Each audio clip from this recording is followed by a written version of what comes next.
এবারে আমাদের সামনে আজকে জলসার সম্মানিত প্রধান বক্তা তিনি তার মূল্যবান আলোচনা উপস্থাপন করবেন। আপনারা এলোমেলোভাবে যে যেখানে ঘোরাফেরা করছেন সত্তরে মোদি জলসায় উপস্থিত হন।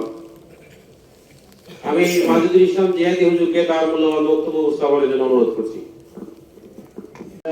بالحق بشيرا ونذيرا وداعيا إلى الله بإذنه وسراجا وقمرا منيرا. وقد قال الله تعالى في كلامه المجيد وفرقان حميد. আমার কণ্ঠের সাথে মিল রেখে সকলেই পড়ুন আউযু বিল্লাহি মিনাশ শাইতানির রাজীম. বিসমিল্লাহির রাহমানির রাহিম.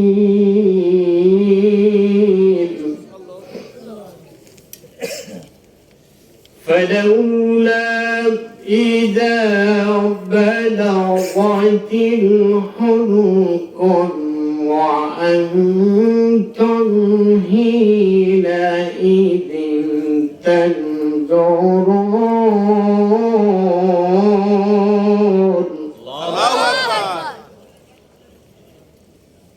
ونحن أقرب إليه منكم ولكن لا تبصرون.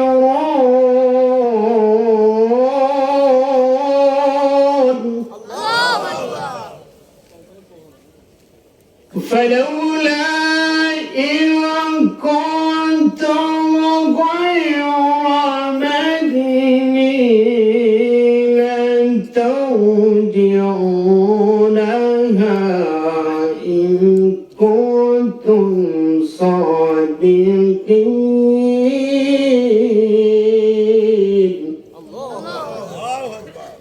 صدق الله العظيم.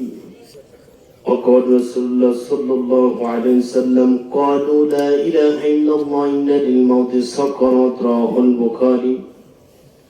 وقال الله تعالى في شأن حبيبه إن الله وملائكته يصلون على النبي يا أيها الذين آمنوا صلوا عليه وسلموا تسليما. اللهم صل على سيدنا مولانا محمد وعلى آل سيدنا مولانا. সেই যুগের মুসলিমদের মর্যাদা ছিল কোরআন মানার জন্য। কি বলেন ঠিক কিনা? সেই যুগের মুসলিমদের মর্যাদা ছিল কোরআন মানার জন্য। প্রজনশিত বঞ্চিত কোরআন সারার জন্য। আল্লাহুম্মা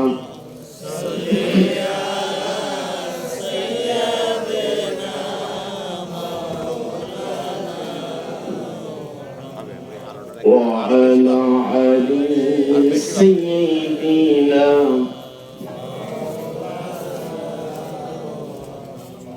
سورة يوسف بدر حكمة لكم لما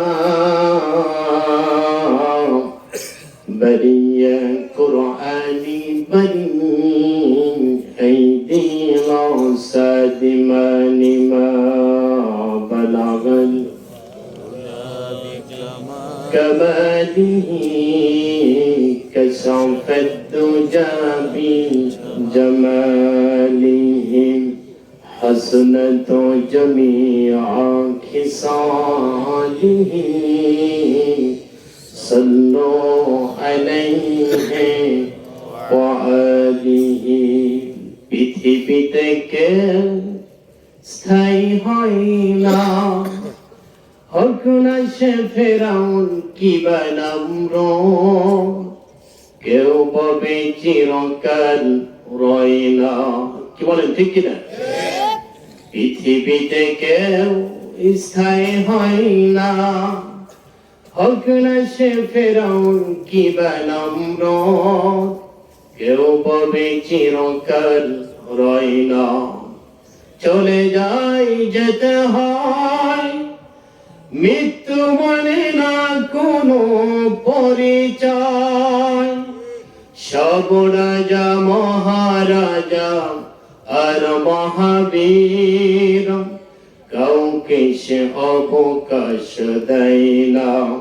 পৃথিবীতে কেউ স্থায়ী হয় না, হোক না সে ফেরাউন কিবা নম্রদ, কেউ কবে চিরকাল রয় না। কি বলেন ঠিক কিনা? ফেরাউন শ্রেষ্ঠ শিরোনাম, মৃত্যু তাকে ছেড়ে দিল না, আছে শুধু তার সব স্মৃতি চিহ্ন, কেউ আর তার বয়ে রয় না। পৃথিবীতে কেউ স্থায়ী হয় না, হোক না সে ফেরাউন কিবা নম্রদ, কেউ পাবে চিরকাল রয় না। আলহামদুলিল্লাহ, ঐতিহ্যবাহী উল্লাপাড়া নেওয়ারগাছা পুরাতন কেন্দ্র জামে মসজিদের উন্নতি কল্পে আজকের এই তাফসিরুল কোরআন মাহফিলে উপস্থিত সকলের শ্রদ্ধাভাজন ব্যক্তি, আজকের মাহফিলের মধ্যমণি, আজকের মাহফিলের সম্মানিত সভাপতি জনাব আলহাজ মোহাম্মদ শামসুল হক মন্ডল, আল্লাহ সুবহানাহু ওয়া তাআলা তার এই বান্দাকে হায়াতে জাযা দান করুন, সকলেই করুন আমিন। আজকের মাহফিলে বিশেষ অতিথি হিসেবে উপস্থিত আছেন জনাব এম আকবর আলী এবং আলহাজ মাওলানা রফিকুল ইসলাম খান। আল্লাহ সুবহানাহু ওয়া তাআলা তাদের দুজনকে দ্বীনের পথে কবুল করুন, সকলেই করুন আমিন। আগামীতে তারা সংসদ নির্বাচনে দুজনেই প্রতিযোগী। আল্লাহ সুবহানাহু ওয়া তাআলা যারা দ্বীনের জন্য কাজ করবেন, ইসলামের জন্য কাজ করবেন, আল্লাহ তাআলা তেমন প্রার্থীকে জয় লাভ করুন, সকলেই করুন আমিন। আমার পূর্বে যিনি আলোচনা করে আপনাদেরকে ধন্য করেছেন, আজকের মাহফিলের দ্বিতীয় বক্তা মাওলানা মোহাম্মদ আব্দুল হাকিম জিহাদ, আল্লাহ সুবহানাহু ওয়া তাআলা তার এই বান্দাকে দ্বীনের জন্য কবুল করুন, সকলেই করুন আমিন। আমার সামনে উপস্থিত অত্র এলাকার দিনদার, পরহেজগার, কোরআন প্রেমিক, রাসূল প্রেমিক, ইসলামের পতাকাবাহী, জান্দাবাহী সম্মানিত মুসলিয়ানি ইকরাম, সমবয়সী যুবক ভাইরা, কুচিকাচা ছোট ছোট বাচ্চা ছেলেরা সহ পর্দার আড়ালে উপস্থিত আমার পুত পবিত্র সতী সাধ্বী পরহেজগারিনী আমার মা ও বোনেরা, আমি গুনাহগার আপনাদেরকে সালাম দিচ্ছি। আসসালামু আলাইকুম ওয়া রাহমাতুল্লাহ। ওয়া আলাইকুম আসসালাম। আপনারা সকলে কেমন আছেন? আলহামদুলিল্লাহ। আলহামদুলিল্লাহ। সর্বপ্রথম সেই মহান রব, আমাদের মালিক, আমাদের স্রষ্টা আল্লাহ তাবারক ওয়া তাআলার প্রশংসা জ্ঞাপন করি, যেই মহান রব, যেই স্রষ্টা দুনিয়াবি সমস্ত কাজ থেকে মাহরুম রেখে দুনিয়ার ভিতরে সবচাইতে সম্মানিত মজলিস কোরআনের মজমায়, কোরআনের জলসায়, কোরআনের মজলিস আমাদের কিছু সংখ্যক গুনাহগার, অপরাধী, পাপী বান্দাকে মনোনীত করে, সিলেক্ট করে, যাচাই করে, বাছাই করে আসার এবং বসার তৌফিক ইনায়েত করলেন। সেই মহান রবের, সেই মালিকের প্রশংসা আদায় করি, সকলেই পড়ি আলহামদুলিল্লাহ। সকলের কণ্ঠকে ছেড়ে দিয়ে সেই মালিকের উপরে ভক্তি এবং শ্রদ্ধা নিয়ে সকলে আরেকবার পড়ি আলহামদুলিল্লাহ। লাখো কোটি বিশ্ব মানবতার একমাত্র, কেবলমাত্র, শুধুমাত্র পথহারা মানুষের পথ দেখানোর ব্যক্তি সাইয়্যিদুল কাউনাইন রাহমাতুল লিল আলামিন আমিনাতুল মুরদুলা সকলেই বিশ্ব নবীর প্রতি দরুদ এবং সালাম পেশ করি। সকলেই করি সাল্লাল্লাহু আলাইহি ওয়াসাল্লাম। সকলের কণ্ঠকে মিল রেখে রাসূলের প্রতি ভক্তি এবং শ্রদ্ধা আরেকবার করি সাল্লাল্লাহু আলাইহি ওয়াসাল্লাম। সম্মানিত উপস্থিতি, সম্মানিত হাজিরিন, আমি জানি যে নেওয়াগাছা গ্রামটা গণবসতি, কি গণবসতি কিনা? হয়তো আমি কাছের হুজুর, পরিচিত হুজুর, প্রত্যেকদিন আমাকে দেখেন উঠতে বসতে চলতে ফিরতে, তাই না? আপনি 1 লাখ টাকা দিয়ে যে হুজুর আনবেন তারাও কোরআন থেকে কথা বলবেন, 500 টাকা দিয়ে হুজুর আনলো কি কোরআন থেকে কথা বলবেন, কি বলেন ঠিক কিনা? যতক্ষণ সময় আমরা এখানে থাকবো ততক্ষণ আমরা কেউ ওঠার চেষ্টা করব না। যতক্ষণ সময় থাকবো মনোযোগ সহকারে কোরআন শুনবে ইনশাআল্লাহ। আমি অনুরোধ করবো, বিশেষ করে মেলার ভিতরে এখনো যারা আছেন, যারা ঘোরাফেরা করতেছেন, তারা আমি অনুরোধ করব আপনারা 1টা ঘন্টার জন্য হলো কোরআনের মজমায় বসুন। বলা তো যায় না এই রাতটা আমার আপনার জীবনের শেষ রাত, হতে পারে কি পারে না? যদি কারো ওঠার প্রয়োজন হয় এখনই উঠে চলে যান, কিন্তু যখন আলোচনা শুরু হবে কেউ যাওয়ার চেষ্টা করবেন না। কি যাবেন কি আপনারা যারা বসেছেন? জরুরত থাকলে যদি পেশাবের চাপ দেয় বা পায়খানার চাপ দেয় যেতে পারেন, কিন্তু তাছাড়া আপনি উঠতে পারবেন না। কারণ যেখানে কোরআনের মজমা হয়, কোরআনের মজলিসে আল্লাহর রহমত কি থাকে? বর্ষিত হতে থাকে। সুবহানাল্লাহ পড়ে একটু দিয়ে পড়লেন। কিন্তু যারা এই প্যান্ডেলে, এটা তো বেহেশতের বাগান, যারা এই প্যান্ডেলের পাশে আছে কিন্তু ভিতরে নাই, সেই মানুষগুলো কি রহমত প্রাপ্ত না রহমত থেকে বঞ্চিত? আর আমরা যারা আসতে পেরেছি আমরা তো রহমত প্রাপ্ত। সুবহানাল্লাহ পড়ে একটু একটা হাদিস বলে আমি মূল আলোচনায় চলে যাব ইনশাআল্লাহ।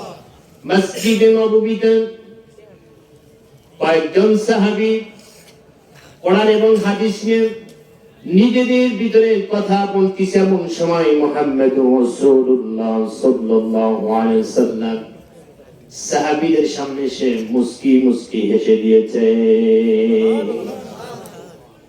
আবার রাসূল যখন হাসতেন, হযরত আয়েশা বলেছেন যে রাসূলের মুখ থেকে মুক্তার দানাগুলো ঝরে পড়তো। সুবহানাল্লাহ।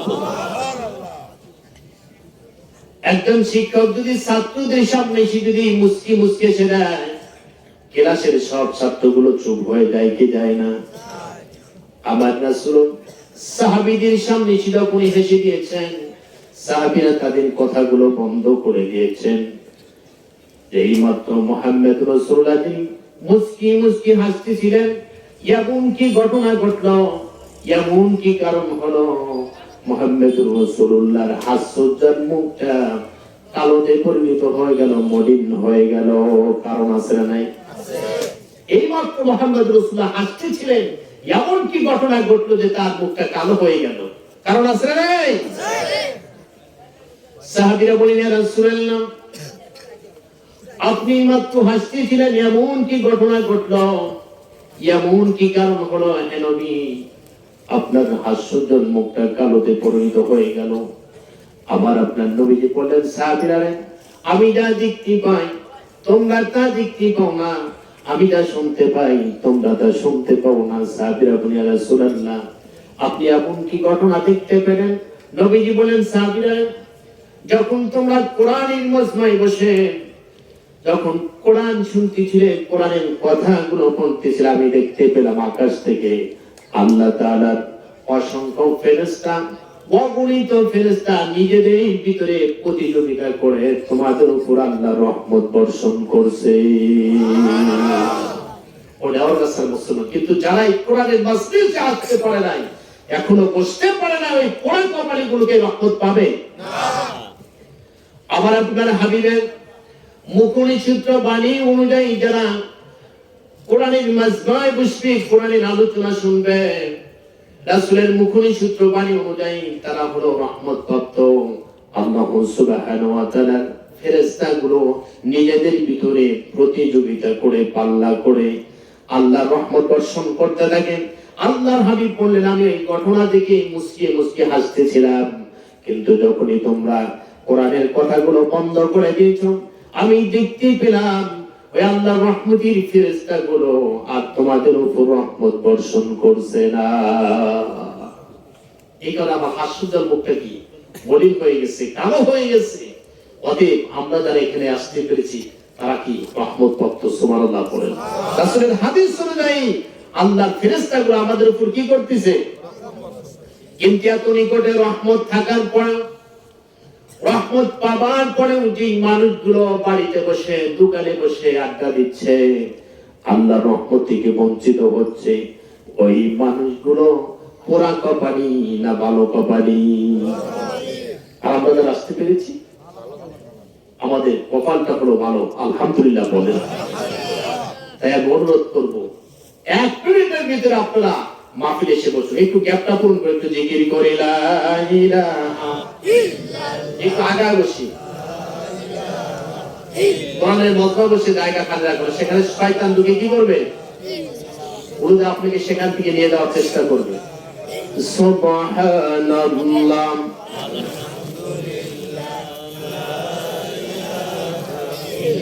সুবহানাল্লাহ,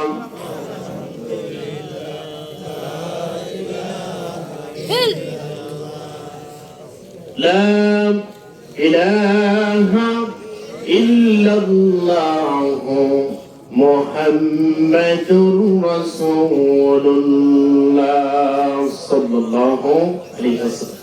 সম্মানিত উপস্থিতি, সম্মানিত হাজির, কুরআনুল কারীমের সূরাতুল ওয়াকিয়া থেকে 3টি আয়াত তেলাওয়াত করেছি। আল্লাহ সুবহানাহু ওয়া তাআলা যদি তৌফিক দান করেন, অল্প সময়ের ভিতরে এখান থেকে কিছু কথা বলার চেষ্টা করবে ইনশাআল্লাহ। কি আপনারা ধৈর্য সহকারে শুনবেন তো ইনশাআল্লাহ? এই পৃথিবীর মালিক কে? আল্লাহ। আমার আপনার মালিক কে? আল্লাহ। এই যা কিছু আমি আপনি প্রত্যেকদিন দেখতেছি, খাচ্ছি, পড়ছি, সবকিছুর মালিক কে? আল্লাহ। আমরা যে প্রত্যেকদিন ইনকাম করি, এগুলো কি আমাদের? না।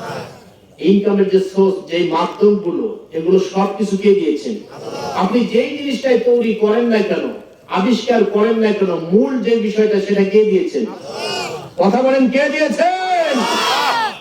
তাহলে আল্লাহর খান, আল্লাহর পড়েন, সবকিছু তার, তিনি সবকিছু দিয়েছেন, কিন্তু তাকে মানতেছেন না। তিনি কি ছেড়ে দিবেন? না।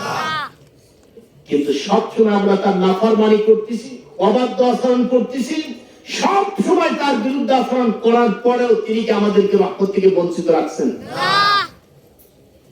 আল্লাহ সুবহানাহু ওয়া তাআলা আফসোস করে বলছেন, বান্দা, আবার বান্দা, আমি সবকিছু দিলাম, না চাইতেই তোমাদেরকে সবকিছু দিয়েছেন কিনা? কিন্তু বিনিময় কি চেয়েছেন? একটু আমার প্রশংসা করো, একটু আমার গুণগান গাও। আমরা কি তাই করি? কথা বলেন। আমার মুসলমান ভাইরা, আল্লাহ সুবহানাহু ওয়া তাআলা আফসোস করে বলছেন, বান্দা, সবকিছু দেওয়ার কারণ একটাই, একটুখানি আমার গুণগান গাও। আপনি দেখবেন আমরা মানুষটাও কেউ যদি কারো প্রশংসা করে, ওই ব্যক্তি তার উপর রাজি এবং খুশি হয় কিনা? আপনি কিছুই তাকে দেন নাই, কিছুই দেন নাই, কিন্তু একটু যদি আপনি প্রশংসা করে, খুশি হয় কিনা মানুষ? আমার আপনার রব সবকিছু দেওয়ার পরেও তিনি বিনিময় বেশি কিছু চান না, যে একটু প্রশংসা করো। যদি প্রশংসা করো, তোমাকে যা দিয়েছি আর চাইতে বড় পুরস্কার আছে না নাই? আল্লাহ রাব্বুল আলামিন আফসোস করে বলছেন, আল্লাযী জাআলা লাকুমুল আরদা ফিরাশান ওয়াস সামাআ বিনাআন ওয়া আনজালা মিনাস সামা'i মাআন فأخرج به من الثمرات رزقا لكم فلا تجعلوا لله أندادا وأنتم تعلمون الله أكبر আমার আপনার রব আফসোস করে বলছেন, বান্দা, আমি তোমাদের জন্য আসমানটাকে ছাদ স্বরূপ সৃষ্টি করে দিয়েছি, আর জমিনটাকে বানিয়ে দিয়েছি বিছানা। আর যেখানে যতটুকু প্রয়োজন আপনি দেখতে পাবেন, নেওয়ার গাছে বৃষ্টি হয়, কিন্তু নেওয়ার গাছে কবরস্থানে বৃষ্টি হয় না, আছে না নাই? এইবারে উঠোনে বৃষ্টি হয়, পরের বারে উঠোনে বৃষ্টি হয় না। আমার আপনার রব তাই বলতেছেন, যেখানে যতটুকু প্রয়োজন প্রবল দ্বারা বৃষ্টি বর্ষণ করে আমি আল্লাহ তাআলা মরা জমিনটাকে তাজা বানিয়ে ওই জমির ভিতর থেকে বিভিন্ন ফসল উৎপাদন করে তোমাদের রিজিকের ব্যবস্থা করে দিয়েছি। এটাই বানাতে এটা এখন বৃষ্টি হচ্ছে না, আমরা কিছুদিন পর আল্লাহর কাছে আল্লাহ একটু বৃষ্টি দেব, জমিগুলো ফেলে চৌচির হয়ে যাবে। আল্লাহ বলছেন এই মরা জমিনটাকে আমি আল্লাহ তাআলা রহমতের বৃষ্টি দিয়ে, আমার রহমতের পানি দিয়ে কি করে দেই, জমিনটাকে, মরা জমিটাকে যৌবন দান করে সেখান থেকে আমি আল্লাহ তাআলা বিভিন্ন ফসল উৎপাদন করে দিই। সুবহানাল্লাহ। এত কিছু দেওয়ার পরে কেন আমার প্রশংসা করবা না, কেন আমার গুণগান গাবা না, কেন আমার অবাধ্যাচরণ করবা বান্দা?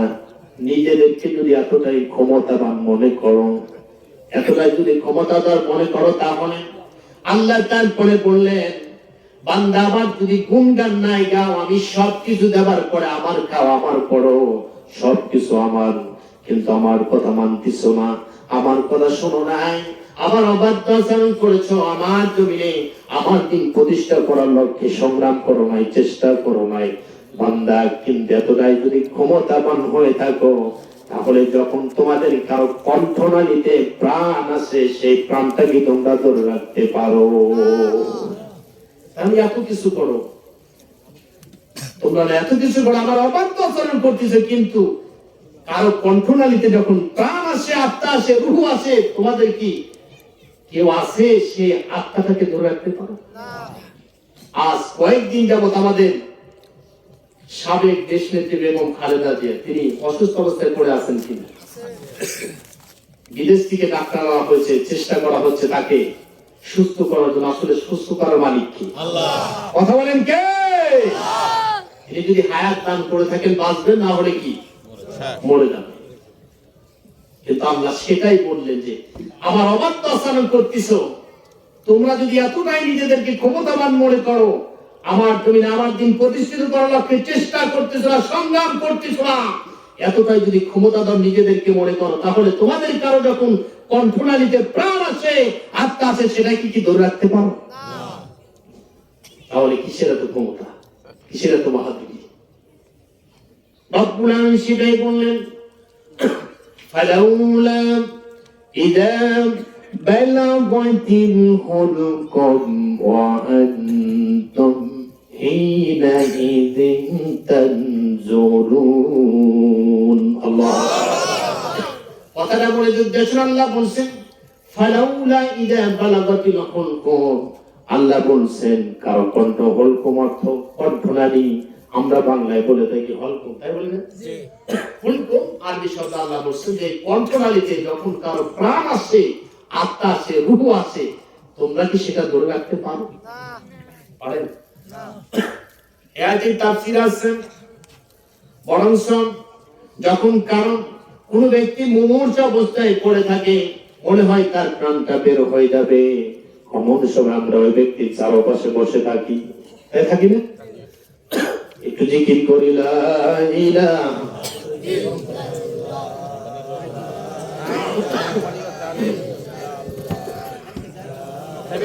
চেপে বসেন, মাঝখানে পয়সা নষ্ট হয়ে নিচ্ছে।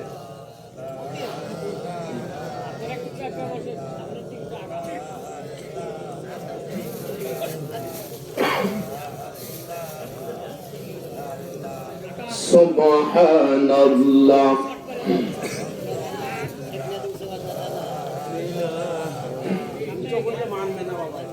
ভাই বলো, বাবা বলো, সঙ্গে কেহ যাবে না, কি যাবে? ভাই বলো, বাবা বলো, সঙ্গে কেহ যাবে না, সঙ্গে যাবে দুটি নাম, আল্লাহ রাসূল দুজনা। সুবহানাল্লাহ।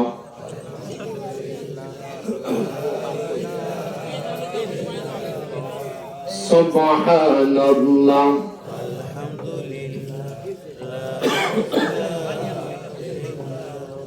লা ইলাহা ইল্লাল্লাহু মুহাম্মাদুর রাসূলুল্লাহ সাল্লাল্লাহু আলাইহি ওয়াসাল্লাম। আপনি একটু আগে বসুন, পিছনে মানুষ জানি বসতে পারে, একটু কষ্ট করে। একটু আগে বসে। আবার আপনার রব বললেন বান্দারা ফালাউলা ইযা বালাগাতিল হুলকুম, যখন কারো কণ্ঠনালীতে প্রাণ আসে, আত্মা সে রূহ আসে, তোমরা কি তার প্রাণটাকে ধরে রাখতে পারো? কি ধরে রাখতে পারে? আল্লাহ বলেন বান্দারা তোমরা সেই ব্যক্তির চারপাশে বসে থাকো, কেউ তার সিনার কাছে, কেউ তার পায়ের কাছে বসে থাকে কিনা? এটি তাফসীর আছে, কেউ তার মুখের ভিতরে একটু জুস তুলে দেয়, কেউ একটু ফলের রস তুলে দেয়, কেউ একটু দুধ দেয়, কেউ একটু পানি পান করায়, কেউ কালেমা পড়ায় কিনা, কেউ ইস্তেগফার পড়ায়। আল্লাহ বললেন বান্দা তোমরা ওই ব্যক্তির এত নিকটে থাকার পরেও তার প্রাণটা ধরে রাখতে পারো না কেন? এতটা ক্ষমতা দেখাও, আবার অবাধ্য আচরণ করো, দেখি কত ক্ষমতা। এই ব্যক্তিগুলোর প্রাণটা ধরে রাখতে দেখাও, দেখাতে পারবে? আল্লাহ বললেন ওয়ানাহনু আকরাবু ইলাইহি মিনকুম ওয়ালাকিন লা তুবসিরুন ফালাউলা ইন কুনতুম গায়রা মাদুনিন তারজিউনাহা ইন কুনতুম সাদিকিন। আল্লাহু আকবার। আল্লাহ বলেন আমাকে রব বলে যদি নাই মানো, স্রষ্টা বলে যদি নাই মানো, তাহলে বান্দা ওই ব্যক্তিগুলোর প্রাণটা ধরে রাখতে পারো না কেন? বরঞ্চ তোমরা তার চারপাশে বসে থাকো, কেউ সিনার কাছে, কেউ মাথার কাছে, কেউ হাতের কাছে, কেউ পায়ের কাছে, কিন্তু বান্দা তোমরা এত নিকটে থাকার পরে তার প্রাণটা ধরে রাখতে কেন পারো না? কারণ তোমাদের চাইতে আমি আল্লাহ তাআলা ওই ব্যক্তির বেশি নিকটে থাকি। তাহলে বোঝা গেল বান্দা আল্লাহ বান্দার অন্তরে থাকে। সুবহানাল্লাহ পড়েন। এত নিকটে থাকার পরেও আমরা তার প্রাণটা ধরে রাখতে পারি না, কারণ আল্লাহ তাআলা আমাদেরকে সেই শক্তি দান করেন না। আল্লাহ আফসোস করে বললেন বান্দা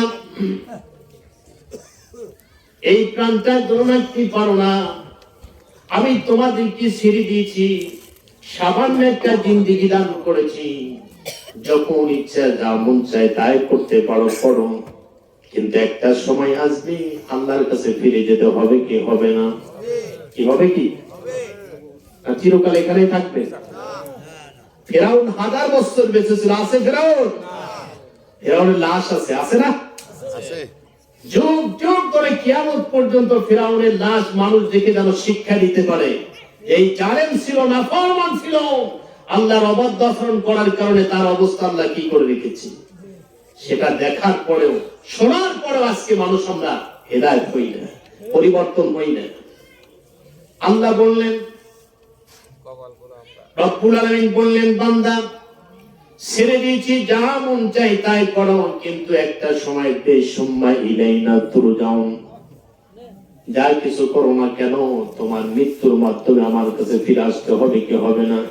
আল্লাহ বলছেন কুল্লু নাফসিন জাইকাতুল মাউত সুম্মা ইলাইনা তুরজাউন। আল্লাহু আকবার। প্রত্যেকটা প্রাণীর মৃত্যু আছে না? আছে মৃত্যু। আল্লাহ তারপরে বললেন এই মৃত্যুর স্বাধীন মাধ্যমে সুম্মা ইলাইনা তুরজাউন, তোমাদেরকে আমার কাছে ফিরে আসতে হবে। আমি আল্লাহ তাআলা তোমাদেরকে তৈরি করেছিলাম, পৃথিবীতে পাঠিয়েছিলাম, কারো 70, 60, কারো 100, 500, 1000, 1500, 2000 বছর আল্লাহ আমি হায়াত দান করেছিলাম। যখন সময় শেষ হয়ে যাবে সুম্মা ইলাইনা তুরজাউন, আমার কাছে আবার তোমাদেরকে ফিরে আসতে হবে। অতএব 60-70 বছর যা করেছো, আমার নাফরমানি করেছো, আবার একটা সময় আমার কাছে তোমাদেরকে কি ফিরে আসতে হবে। কি আসতে হবে কিনা? এই যে এখানে কোরআনের মাহফিল হচ্ছে, এই সব কিছু কি হচ্ছে? লিপিবদ্ধ হচ্ছে। দুজন প্রহরী আল্লাহ তাআলা আমার আপনার কাদের ভিতরে দুজন পড়ে নিযুক্ত করে দিয়েছেন। আমি আপনি যা কিছু করি তারা কি করে? লিপিবদ্ধ করে লিখে রাখতেছে। সবকিছু তারা পুঙ্খানুপুঙ্খানুভাবে লিখে রাখতেছে, একটা কিছু কি যাচ্ছে না, মিট যাচ্ছে না। কি বিশ্বাস হয়? কিন্তু দুজন প্রহরী ব্যক্তি রেখে আপনি মনে মনে যা চিন্তা করেন সেগুলো তো ফেরেশতারা জানে না, সেগুলো জানে কি আল্লাহ রাব্বুল আলামিন। তাই বললেন এই জিন্দেগিতে তোমরা যা কিছু করবা সবকিছু লেখার জন্য আমি দুজন পড়ে নিযুক্ত করে দিয়েছি। একজন তোমার ডান পাশে থাকে, একজন বাম পাশে থাকে, সব সময় তোমার সাথে তারা থাকে। তুমি যা করো সবকিছু তারা লিপিবদ্ধ করে রাখতেছে। আল্লাহ রাব্বুল আলামিন বলেন কিরামান কাতিবিনা ইয়ালামুনা মা তাফআলুন।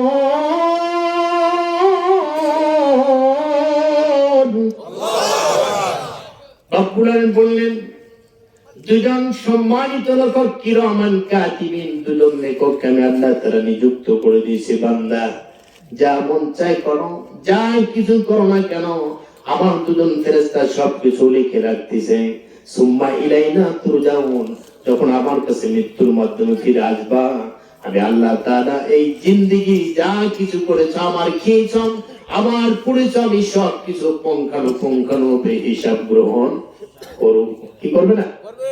আল্লাহ সেটা বলছেন সূরা জিলজালে, দেখবেন ফামান ইয়ামাল মিসকালা যাররাতিন খায়রান ইয়ারা ওয়া মান ইয়ামাল মিসকালা যাররাতিন শাররান ইয়ারা। আল্লাহু আকবার।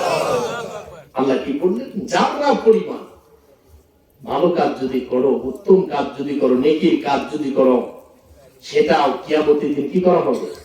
দেখানো হবে। যারা পরিমাণ যদি খারাপ কাজ করো, বদ কাজ করো, সেটাও আল্লাহ কি করবে? দেখাবে। এই জাররা একটা শস্যের দানাকে 70 টুকরা করলে তার এক টুকরা হলো একটা জাররা। খুবই সামান্য না? এইটুকু পরিমাণ অপরাধ করলেও আল্লাহ কি করবেন? কিয়ামতের দিন কি করবে? দেখাবে।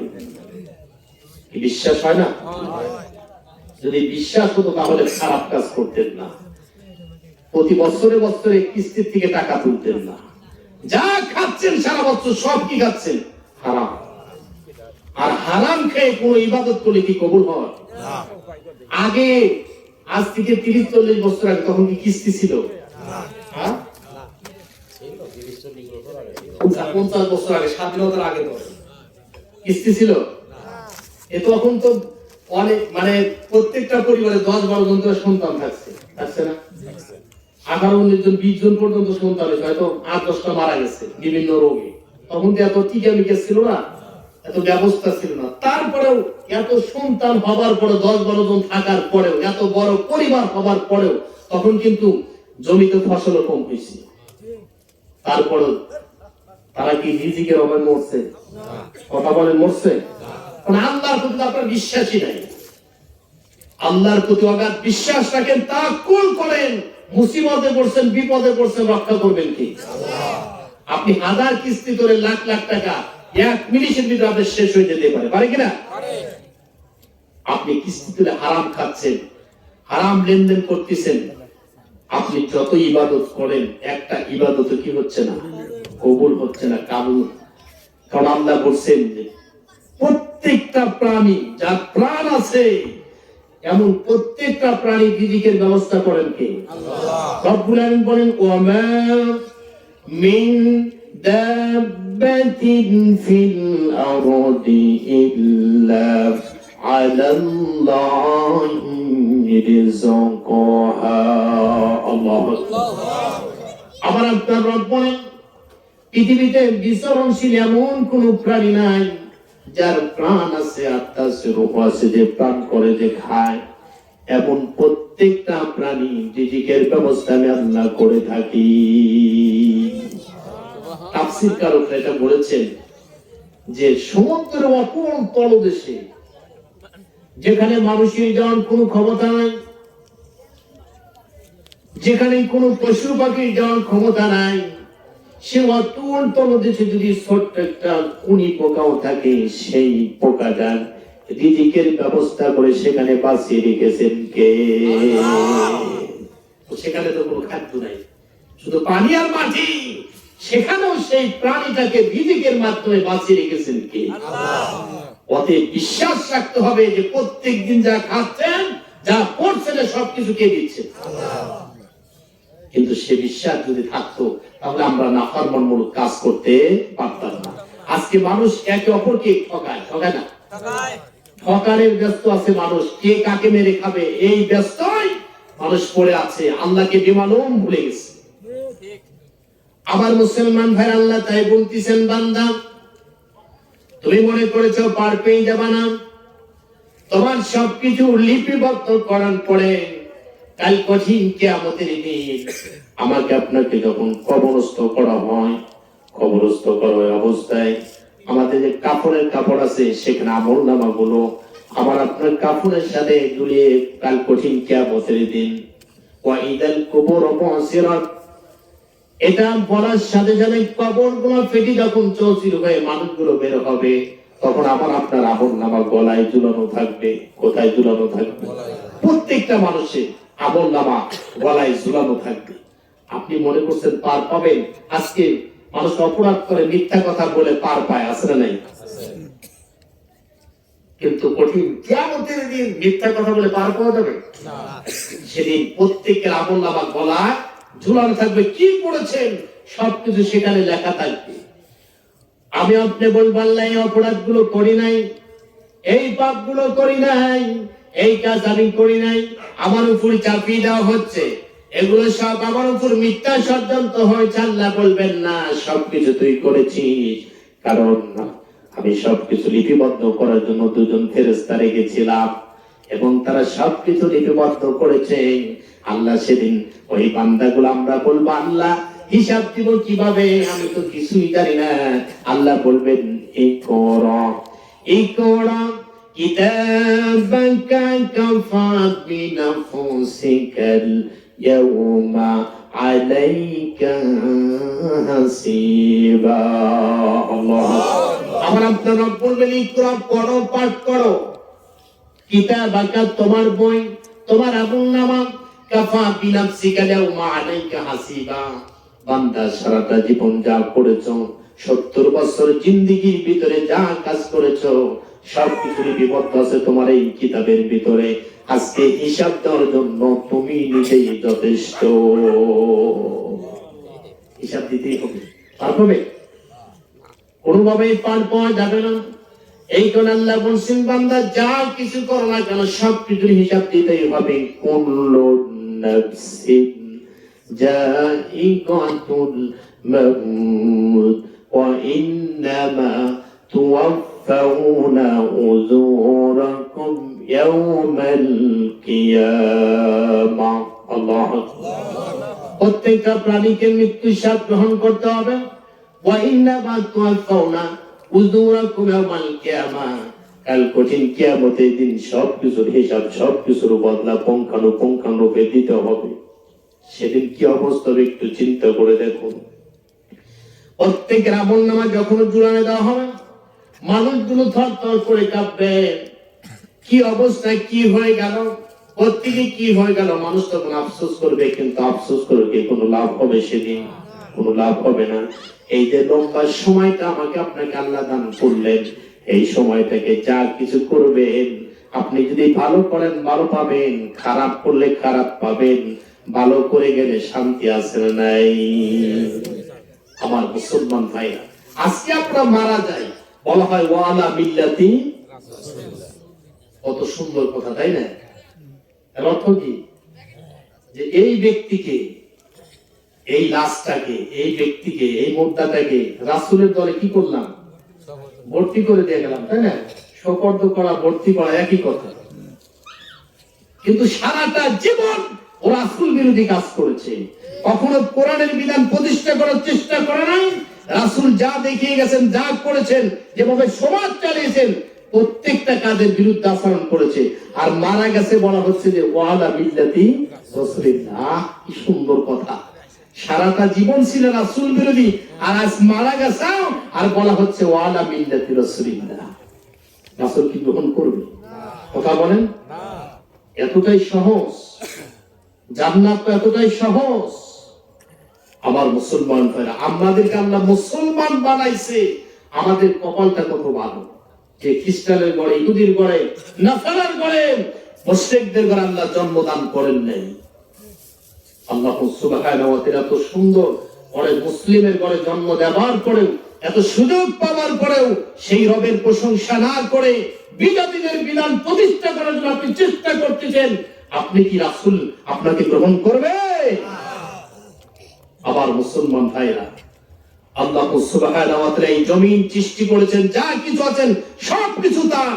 তিনি যদি ইচ্ছা করেন কুন ফায়াকুন বলে সবকিছু শেষ করে দিতে পারবেন কি পারবেন? ও কয়েকদিন আগে মাত্র কয়েক মাত্রার ভূমিকম্পে সারা বাংলাদেশ কি করেছেন?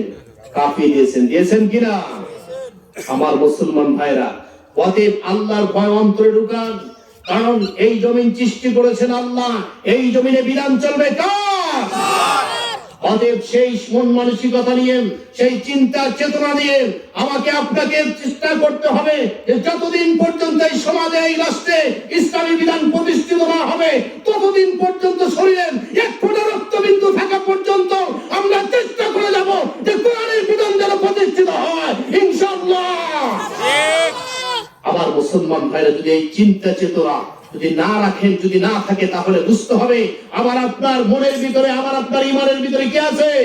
গলদ আছে। কি আছে? মুনাফিকি আছে। সোজা কথা, একদম কারেক্ট কথা যে মুনাফিকি আছে। আপনি চান না যে ইসলাম প্রতিষ্ঠিত হোক, কোরআনের বিধান প্রতিষ্ঠিত হোক। যদি প্রতিষ্ঠিত হয়ে যায়, টেন্ডারবাজি করা যাবে না। যদি প্রতিষ্ঠিত হয়ে যায়, চাঁদাবাজি করা যাবে না। যদি প্রতিষ্ঠিত হয়ে যায়, তাহলে বড় বড় বোতল খাওয়া যাবে না। শুধু সেটাই না, অলিতে গলিতে জেনা ব্যভিচার চলে কি চলে না? এগুলোর দালালি করা যাবে না। কি বলেন ঠিক না? প্রত্যেকটা হারাম কাজ কি হয়ে যাবে? বন্ধ হয়ে যাবে। যদি বন্ধ হয়ে যায়, সমাজ তেমনি কি হয়ে যাবে? ভালো হয়ে যাবে। কিন্তু এই মানুষগুলো চায় না, কারণ সেখান থেকে দান্দা করে কি করে? পেট চালায়। কি চালায়? আমার মুসলমান ভাইরা, সাবধান হয়ে যান। এই জীবন জীবন নয়, এরপর আর একটা জীবন আছে না নাই? সেদিন কি নেতা তোমাকে পার পায়ে দিবে? কোন নেতার সেদিন কোন বাহাদুরি থাকবে না, কোন কথা থাকবে না। শুধুমাত্র কোন নেতা তো দুরুস্তান সাইয়েদনা আদম থেকে ঈসা পর্যন্ত যতগুলো আল্লাহ সুবহানাহু ওয়া তাআলা বড় বড় নবী রাসূল পাঠিয়েছেন, একটা নবী রাসূল সেদিন কথা বলার কোন সাহস পাবে না। থরথর করে সব নবীগুলো কাঁপবে। কিন্তু একজন মানুষ আল্লাহর সামনে কথা বলার সাহস রাখেন, তিনি সকল নবীর নবী, সকল রাসূলের রাসূল, সকল নেতার নেতা জনাবি মুহাম্মদ রাসূলুল্লাহ সাল্লাল্লাহু আলাইহি ওয়াসাল্লাম। সেই নেতার আদর্শ মোতাবেক যদি জীবনটাকে করতে পারেন, পরিচালনা করতে পারেন, তাহলে কাল কঠিন কিয়ামতের দিন সেই নেতাই আমার আপনার সুপারিশ করেন আল্লাহ সুবহানাহু ওয়া তাআলার কাছ থেকে অনুমতি নিয়ে তিনি জান্নাতে ফয়সালা করে দিবেন। সুবহানাল্লাহ। সেই মন মানসিকতা চিন্তা চেতনা আছে তো ইনশাআল্লাহ। আমার মুসলমান ভাইরা, যতদিন বেঁচে থাকবো ততদিন রাসূলের প্রেম, রাসূলের আদর্শ, সাহাবা আজমাইনদের আদর্শ এবং সেই সাহাবা আজমাইনদের আদর্শ মোতাবেক যারা সমাজটাকে চালাতে যায়, পরিচালনা করতে চায়, তাদের অনুসরণ করে জীবনটাকে পরিচালনা করবে ইনশাআল্লাহ। আল্লাহ সুবহানাহু ওয়া তাআলা তৌফিক দান করুন। সকলে বলুন আমিন। আমার মুসলমান ভাইরা, তাহলে এই জীবন জীবনময়, এর পর আরেকটা জীবন আছে নাই? সেই জীবনের শুরু আছে, কখনো কি শেষ আছে?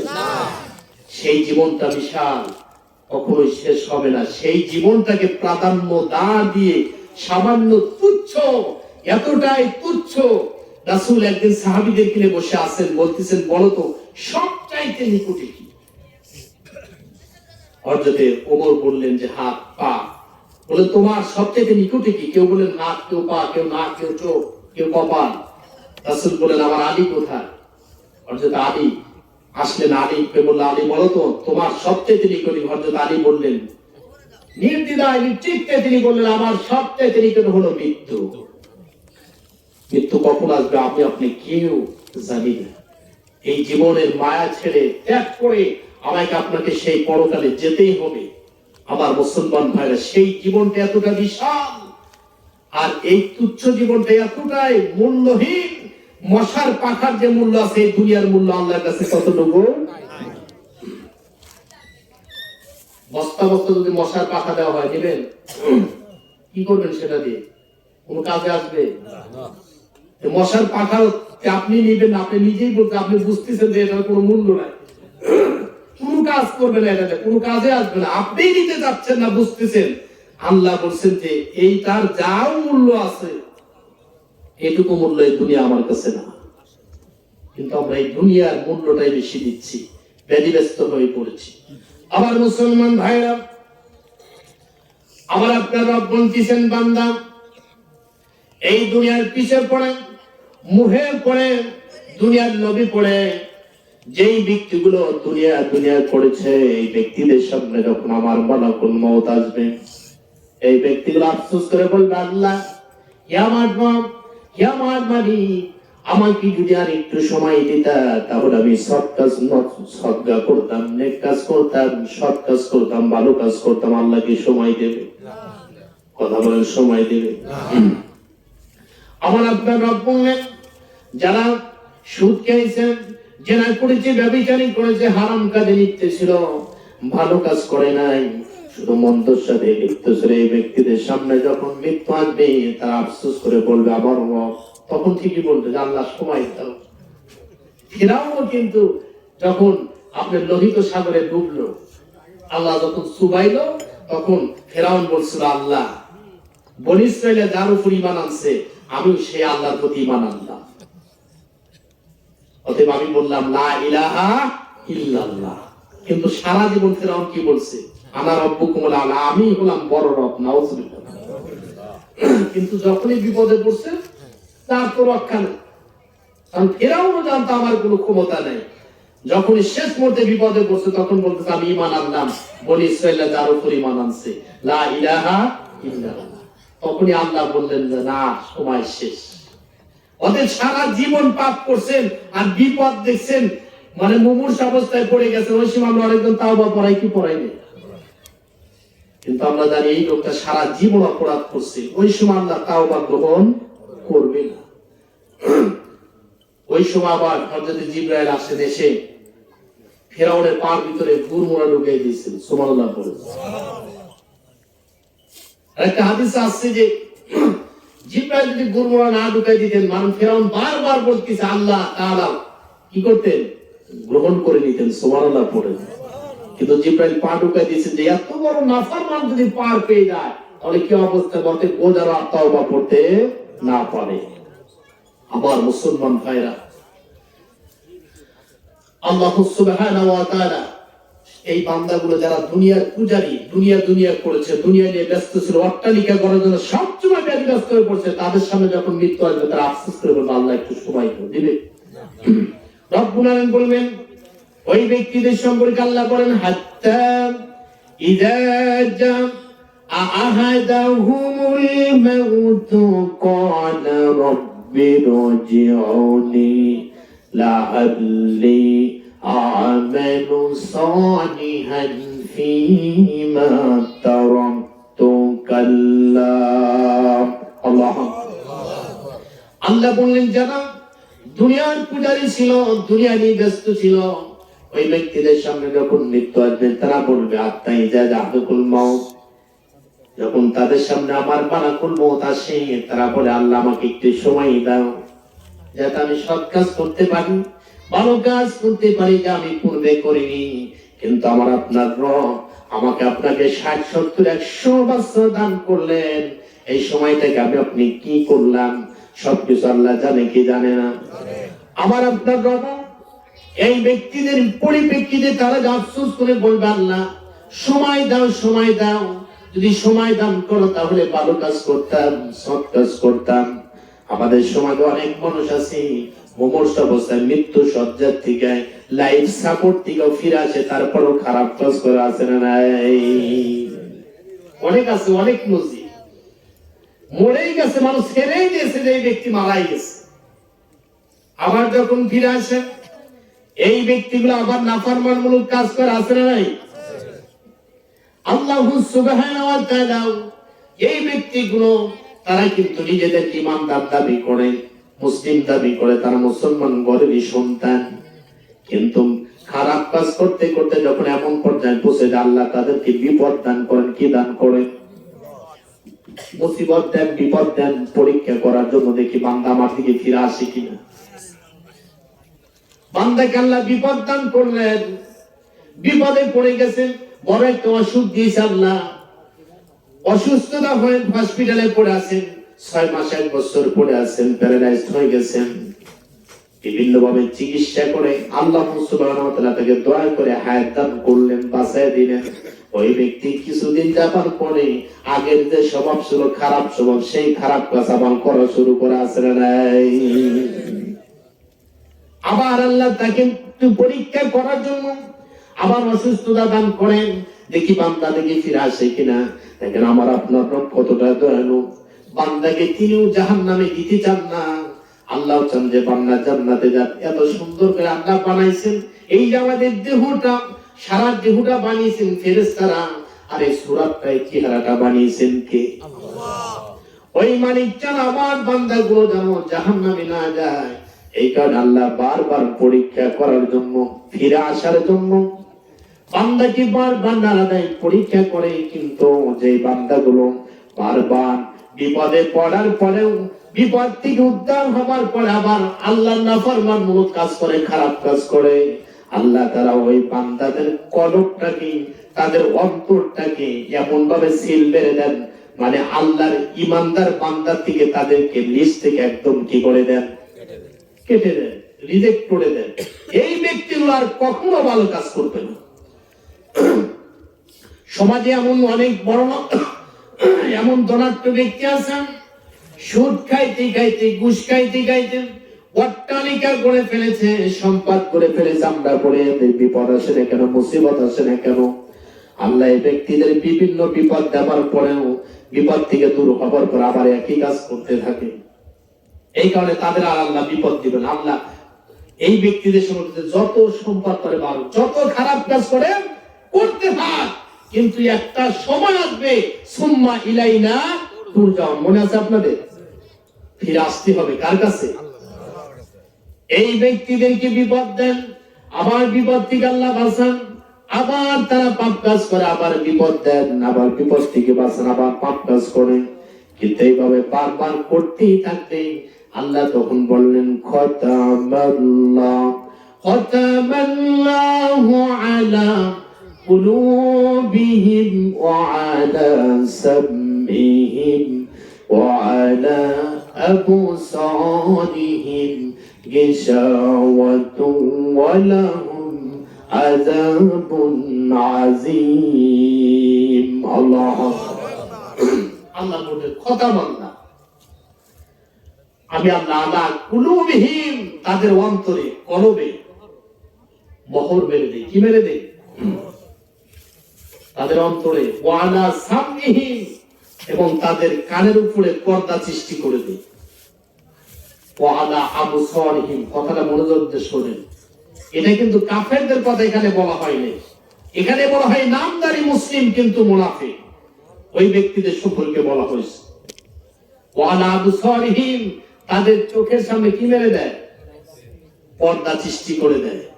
তাহলে কলমের ভিতরে ঢোকার জন্য দুইটা দরজা। কয়টা? একটা হলো কান, আর একটা কি? আপনি খেয়াল করে দেখেন, তাফসীরে এইভাবে আসছে। আল্লাহ দেখেন কত সুন্দর ভাবে মানুষকে বোঝানোর জন্য দিয়েছেন। আপনি যখন একটা জিনিস চোখ দিয়ে দেখলেন, সেটা অন্তর দ্বারা কি করেন? উপলব্ধি করেন, চিন্তা করেন। আর আপনি যখন কোনো কিছু কানে শোনেন, এই যে আমি কথাগুলো বলতেছি, কানে শুনতেছেন, শোনার পর আপনি অন্তর দ্বারা কি করতেছেন? উপলব্ধি করতেছেন। আল্লাহ সুবহানাহু ওয়া তাআলা এই ব্যক্তিদের কলব তো মোহর মেরে দেনই, তারপরে কথাগুলো ঢোকার জন্য যে দুইটা রাস্তা আছে, সেই দুইটা রাস্তাও কি করে দেন? ব্লক করে দেন, বন্ধ করে দেন, যাতে করে এই ব্যক্তিগুলো আর কখনো হেদায়েত লাভ করতে না পারে। অতএব এই লিস্টে আমরা যারা যদি পড়ে যাই, উপায় আছে? কথা বলেন। অতএব এখন আমাদের সময় আছে কিনা? আমার মুসলমান ভাইরা, আল্লাহ বললেন যে বিপদ দেওয়ার পরে এই দরজাগুলো বন্ধ করে দেওয়ার পরেও তারা পাপ করতেই থাকবে, করতেই থাকবে। কিন্তু সুম্মা ইলাইনা তুরজাউন, আমার কাছে যখন ফিরে আসবে, তারপরে ব্যবস্থা আছে না নাই? খাওয়া দাওয়ার ব্যবস্থা আছে। আল্লাহ সেটাও বলছেন হিসাব ওয়ালাহুম আযাবুন আযীম। আল্লাহু আকবার। তাদের জন্য আমি পরকালে কঠিন থেকে কঠিনতর শাস্তির ব্যবস্থা করেছি। নাউযুবিল্লাহ। আবার মুসলমান ভাইরা, তাহলে এই বিপদ থেকে যখন মৃত্যু আসে, ওই ব্যক্তিগুলো আফসোস করে বলে আল্লাহ আমাদেরকে একটু সময় দাও, যদি সময় দাও আমরা ভালো কাজ করতাম, নেক কাজ করতাম, সৎ কাজ করতাম। মনে আছে আপনাদের? আল্লাহ বললেন বান্দা ওয়ালাই ইউআখিরুল্লাহু নাফসান ইযা জাআ আজালুহা আল্লাহু খাবীরুম বিমা তা'মালুন। আল্লাহ বললেন ওয়ালা ইয়াখিরুল্লাহু নাফসান, যখন কারো পৃথিবীর জিন্দেগির সময় কি হয়ে যায়? শেষ হয়ে যায়। ইযা জাআ আজালুহা, আমি তাকে মোটেও আর কি দেই না, সুযোগ দেই না, সময় দেই না। কারণ 60, 70, 100 বছর কি করেছো? আল্লাহু খাবীরুম বিমা তা'মালুন, আমি সবকিছু বান্দা ভালো করেই জানি। তুমি এই 60 বছর কি করছো, আবার যদি সময় দেয় আবার তুমি একই কাজ করবে। অতএব তোমার আর সময় হবে না, সময় শেষ। যা করেছো সব পাপ করেছো, অতএব এখন আযাব ভোগ করো।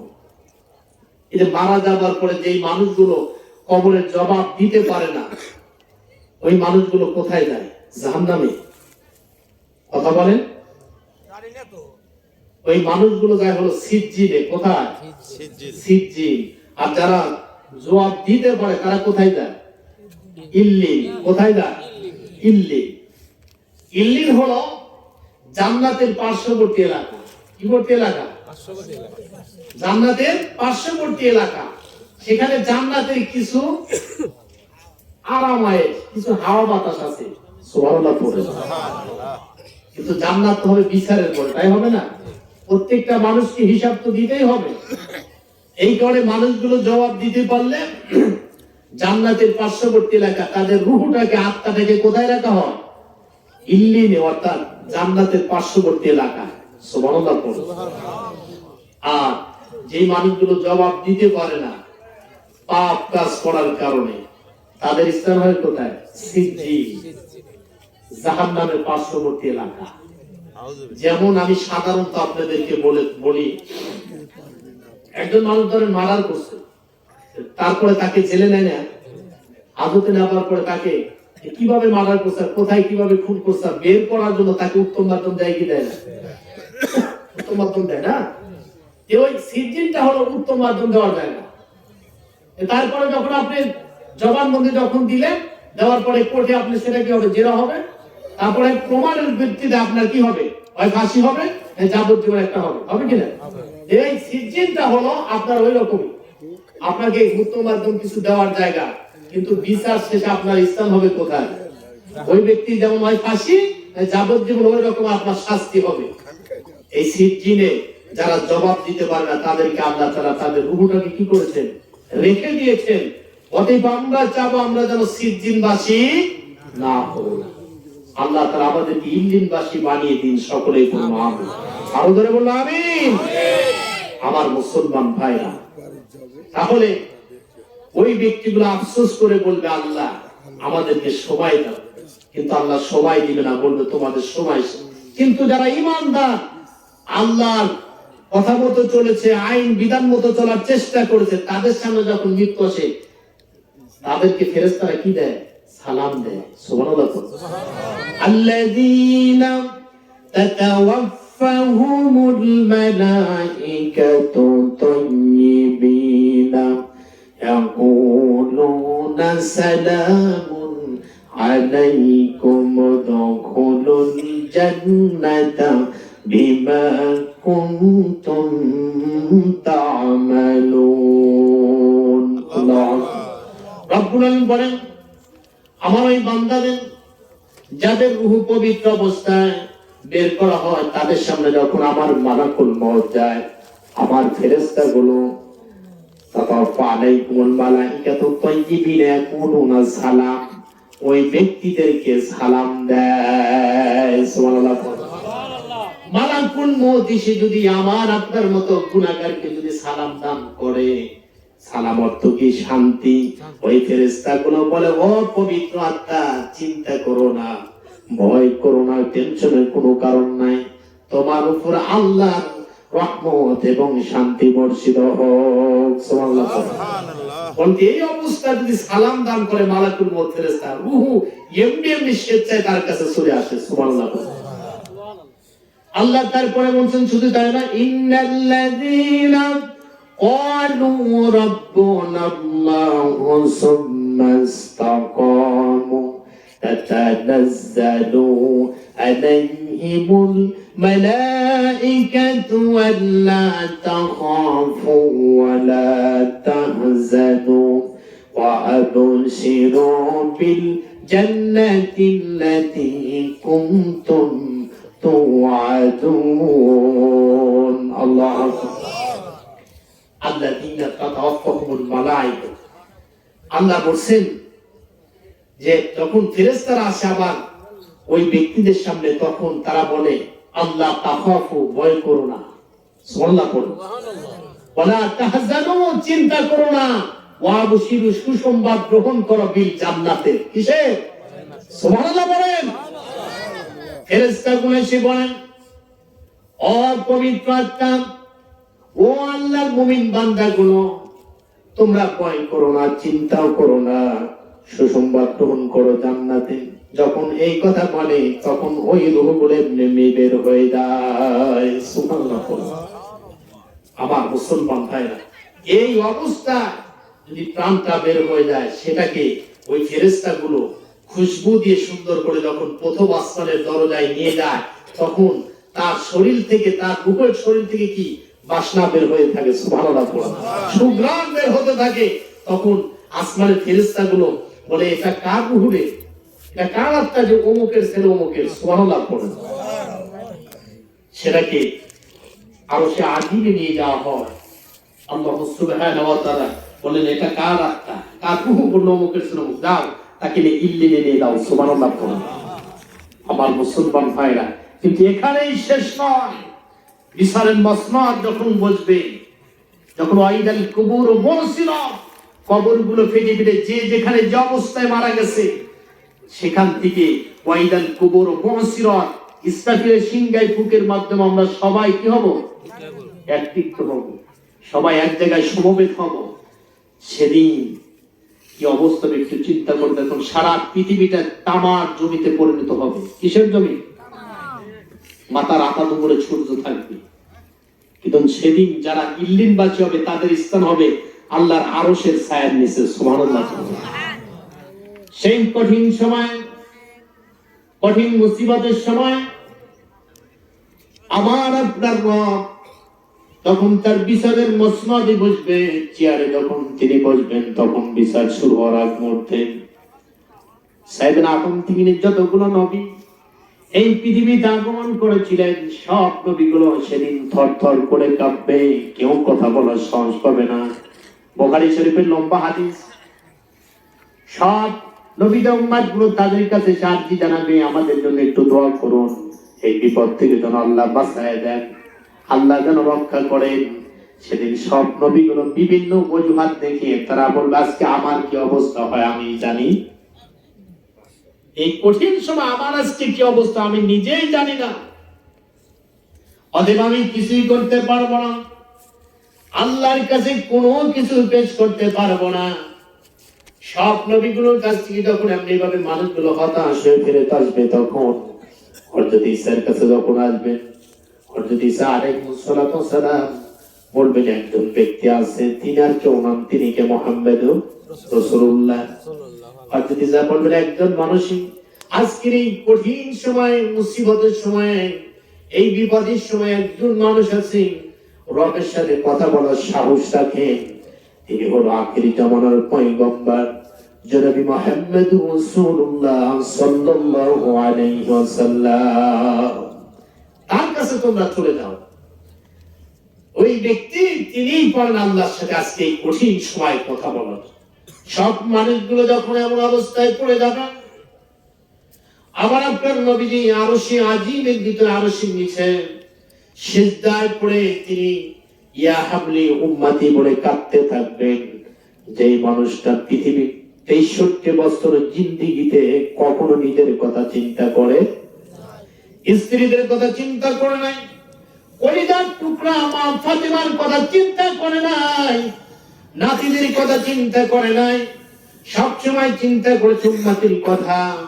সেই মানুষটা কাল কঠিন কিয়ামতের দিন মুসিবতের সময় সব নবীগুলো নিজেদেরকে নিয়ে ব্যস্ত থাকবেন, কিন্তু আমার আপনার রাসূল, আমার আপনার নবী তিনি কাল কঠিন কিয়ামতের দিন ওই মুসিবতের সময় নিজের কথা চিন্তা করবেন না, কলিজার টুকরা ফাতেমার কথা চিন্তা করবেন না, হাসান হুসাইনের কথা চিন্তা করবেন না, সেদিন সাহাবা আজমাইনদের কথাও চিন্তা করবেন না, চিন্তা করবেন আমাকে আপনাকে রাসূল কখনো দেখেন নাই।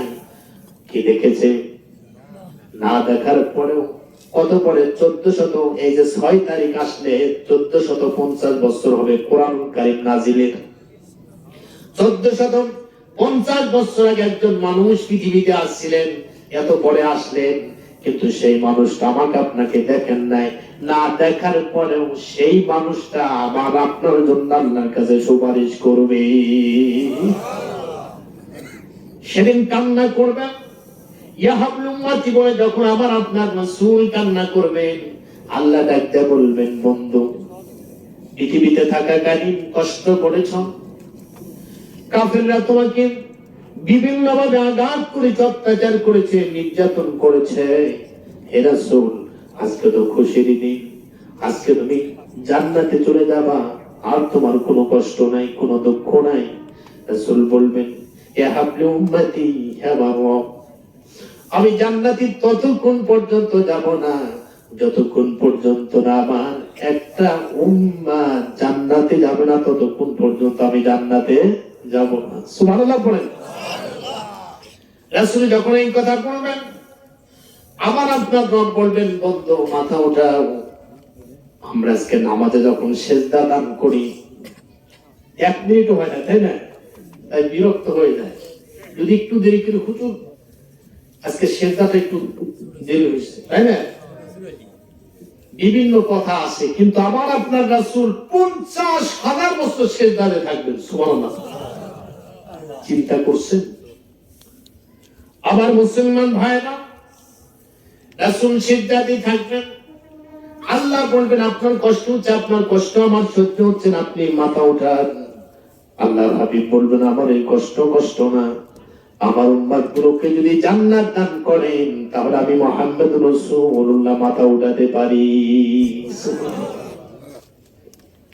আল্লাহর হাবিব বলবেন, যখন এই কথা আল্লাহ বলবেন আপনি মাথা উঠান, আল্লাহ রাসূল বলবেন এই কঠিন বিপদের সময়, মুসিবতের সময় আমি রাসূল ছাড়া আমার উম্মতের জন্য কেউ নাই। আমি যখন মেরাজে এসেছিলাম আমি দেখেছি যে জাহান্নামের কি অবস্থা এবং ফুলসিরাতের কি অবস্থা। জাহান্নামের বিভিন্ন শাস্তি প্রত্যক্ষ করেছেন আমার আপনার রাসূল, যা কোন নবী কখনো প্রত্যক্ষ করে নাই। সবকিছু দেখেছি। আমি জানি দুনিয়ার আগুনের চাইতে জাহান্নামের আগুন আরো 69 গুণ পরে। দুনিয়ার আগুনটা সহ্য করা কি যায়? আমি জানি এই কঠিন আযাব আমার উম্মতগুলো সহ্য করতে পারবে না।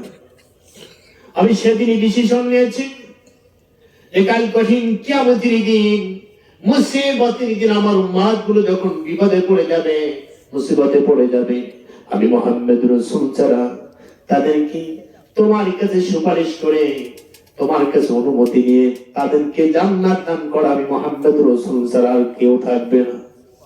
ইয়া আল্লাহ, আমি ডিসিশন নিয়েছি আমি মাথা উঠাতে পারি। ইয়া আল্লাহ, আপনি যদি একটা বিষয় আমার চাওয়া, একটা পাওয়াকে যদি পূরণ করে দেন তাহলে আমি মাথা উঠাতে পারি। আল্লাহ বলবেন, বন্ধু তোমার একটা চাওয়া না, একটা পাওয়া না, তোমার যতগুলো চাওয়া আছে সবগুলো আমি আজকে পূরণ করব। আজকে তো চাওয়া অনেক দিন। অতএব তুমি যত মন চায় তুমি চাও, তোমার সব চাওয়া কি করা হবে? সুবহানাল্লাহ পড়েন। আল্লাহ রাসূল তখন একটু স্বস্তি পেলেন। আল্লাহকে বললেন, আল্লাহ আমার সব চাওয়া না, একটা চাওয়া যদি পূরণ করে দাও, আমি মুহাম্মদুর রাসূল কথা দিচ্ছি মাথা উঠাবো। আল্লাহ বললেন, তোমার চাওয়া কি? তখন মুহাম্মদ রাসূলুল্লাহ বললেন, আল্লাহ পৃথিবীতে থাকাকালীন তুমি যখন পৃথিবীতে পাঠাইছিলে, নবুয়ত দান করার পরে ইসলামের প্রাথমিক পর্যায়ে হাতে গোনা কয়েকজন মুসলিম ছিলাম আমরা। তোমার জমিনে তোমার দিন প্রতিষ্ঠিত করার লক্ষ্যে যখন তোমার দাওয়াত দিয়েছি, কলেমার কথা বলেছি, মক্কার কাফেরগুলো আমাদেরকে একবারে করেছিল, জেলে আবদ্ধ করেছিল। শিহাবে আবু তালিবে আবদ্ধ করে 3 বছর, মতান্তরে 3.5 বছর আমাদেরকে আবদ্ধ করে রেখেছিল, জেলের ভিতরে বন্দী করে রেখেছিল। আমাদের কোনো খাদ্য দেওয়া হয় নাই, কোনো পানি দেওয়া হয় নাই। 3 বছর, 3.5 বছর আমরা গাছের ছাল খেয়ে, গাছের পাতা খেয়ে আমরা জীবন যাপন করেছি। তারপরেও কাফিরদের কাছে মাথা নত করি নাই। 3 বছর, 3.5 বছর আমার আপনার রাসূল জেল কেটেছে। হাতে গোনা কয়েকজন মুসলমান ছিল। হযরত উসমান হাদিসটা বর্ণনা করেছেন। হযরত উসমান বলেন, আমরা না খাইতে খাইতে গাছের ছাল পাতা খেয়ে যখন জীবন যাপন করতে ধরলাম, তখন আমাদের মলগুলো বকরির মলের মতো হয়ে গিয়েছিল। আমাদের স্ত্রীদের স্থানে কোনো দুধ ছিল না। আমাদের বাচ্চাগুলো চিৎকার করে কাঁদত। তারপরেও নিষ্ঠুর কাফিরদের মন গলত না, তারা আমাদেরকে কোনো খাদ্য দিত না। এত কষ্ট হবার পর আল্লাহ রাসূল বলেছেন, আল্লাহ তোমার কাছে বিশেষভাবে আমি কিছু চাই নাই, কারণ আমি মরা দেশে দেখেছি আমার উম্মত গুলো সবচেয়ে বিপদে পড়বে কিয়ামতের দিন। দুনিয়ার এটা তো বিপদই না, এই তুচ্ছ বিপদ, এই তুচ্ছ বিপদ দুনিয়ার সামান্য বিপদে কিছুই হবে না, কিন্তু কাল কঠিন কিয়ামতের দিন মুসিবতের সময় যে বিপদ হবে আর মতো আর বিপদ, কারণ সেদিন কারো কোনো সুপারিশ করাবে না, কারো কোনো কথা খাটবে না। আমি জানি সেদিন আমি মুহাম্মদ রাসূল ছাড়া আমার উম্মতের পক্ষে কথা বলার কেউ। আল্লাহ ওই কঠিন মুসিবতের সময় পৃথিবীতে থাকাকালীন এত কষ্ট হবার পর তোমার কাছে আমি আল্লাহ বিশেষভাবে চাই নাই, কারণ আমি জানি আমার উম্মত কোনো কঠিন কিয়ামতের দিন মুসিবতে পড়বে। ইয়া আল্লাহ, শুধু সেখানেই নয়, উহুদের রণপ্রান্তরে কাফিরদের সাথে যখন সংঘর্ষ শুরু হয়ে গেল, কাফিরদের একটা তীর এসে যখন আমার দন্তন মোবারকে লেগে আমার দন্তন মোবারক ভেঙে গেল, সামনের দাঁতগুলো ভেঙে গেল, আমি যখন বেহুশ হয়ে গেলাম, আমার জ্ঞান নাই, জ্ঞান হারা হয়ে গেছি। মক্কা এবং মদিনা জুড়ে প্রচার হয়ে গেল মুহাম্মদ রাসূলুল্লাহ মুসলিমদের নবী, তিনি ইন্তেকাল করেছেন, তিনি মারা গেছেন। ওই কঠিন সময় সাহাবা আজমেনরা ছত্রভঙ্গ হয়ে গিয়েছিল। ওই কঠিন সময় আমি তোমার কাছে বিশেষভাবে দোয়া করি নাই, বিশেষভাবে যখন আমার হোশ আসলো আমি তোমার কাছে বিশেষভাবে দোয়া করি নাই, কারণ আমি জানি জাহান্নামের কি অবস্থা। আমি মেরাজে এসে দিয়েছি জাহান্নামের কি অবস্থা আল্লাহ, এই কারণে আমি তোমার কাছে বিশেষভাবে দোয়া করি নাই। ওরে ওর কাছের মুসলমানেরা, যেই মানুষটা আমাকে আপনাকে দেখে নাই, কোনদিন সাক্ষাৎ হয় নাই, কোনদিন কথাও হয় নাই, সেই মানুষটা আমাকে আপনাকে নিজের ভাই বলে সম্বোধন করেছেন। আমার রাসূলের কোনো ভাই ছিল না, এই কারণে আমার রাসূল বলেছেন আমার সাহাবীরা তো আমার সাথে আমার সঙ্গে, কিন্তু আমি যাদেরকে দেখতে পারলাম না, কিন্তু আমাকে যারা না দেখে অনুসরণ করবেন, অনুকরণ করবে, আমাকে নবী বলে ঘোষণা দিবে, এমন প্রত্যেক ব্যক্তি হলো আমার নিজের ভাই। সুবহানাল্লাহ বলেন। অতএব কঠিন কিয়ামতের দিন আবার আপনার জন্য তিনি কান্না করবেন। আল্লাহ বলবেন, বন্ধু মাথা উঠাও, মাথা উঠাও, কিন্তু আমার হাবিব বলবেন না। ইয়া আল্লাহ, আর একটা বিষয় হলো তায়েফের ময়দানে ইসলাম প্রচার করতে গিয়ে, ইসলামের কথা বলতে গিয়ে তাইফের মানুষগুলো আমাকে এতটাই মারা মেরেছিল। হযরত আয়েশা বলেছেন, ইয়া রাসূলুল্লাহ, আপনার জীবনের সবচাইতে কঠিন দিন কখন গিয়েছে?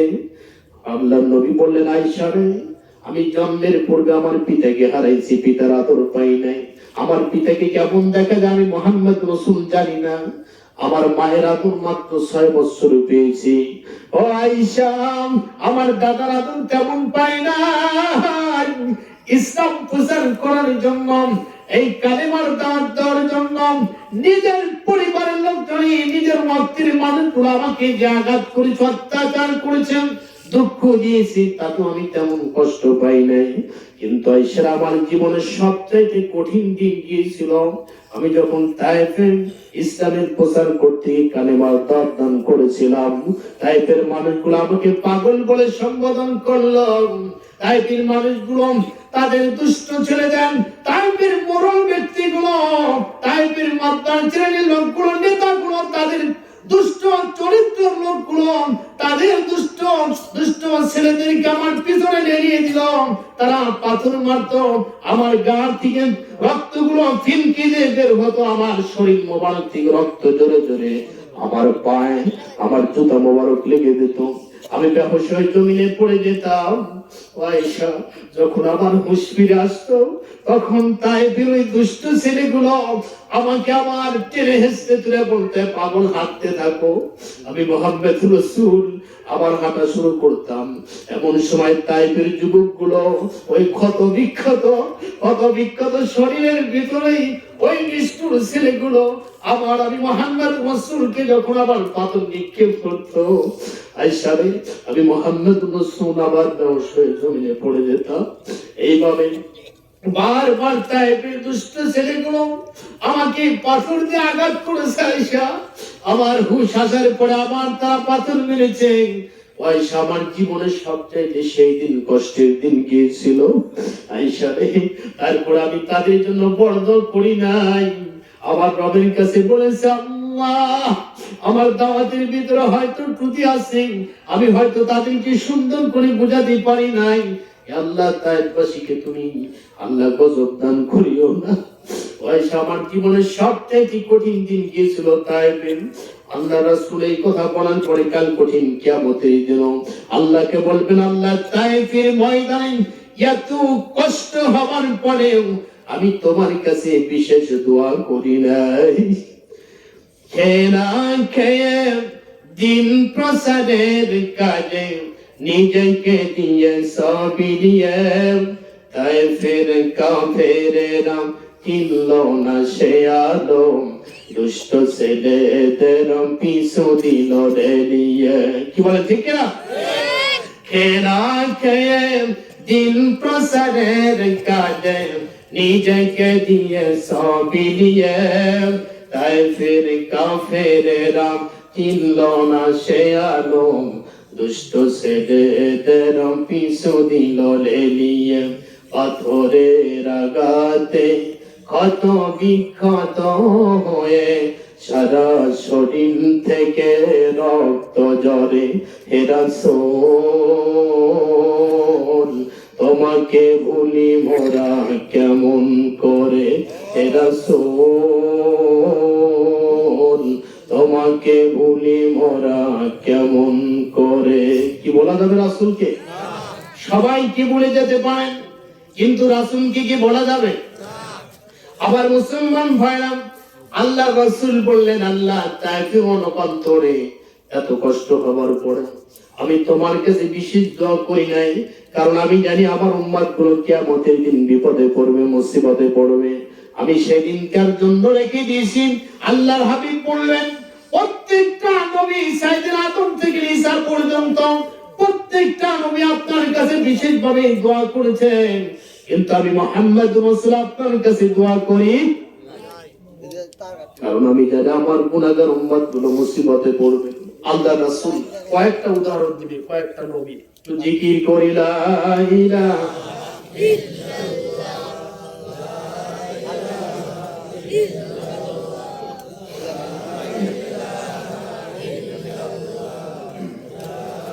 পিকা পাপিয়া দয়াল শ্যামা কোহো কোহো বলে ইল্লাল্লাহ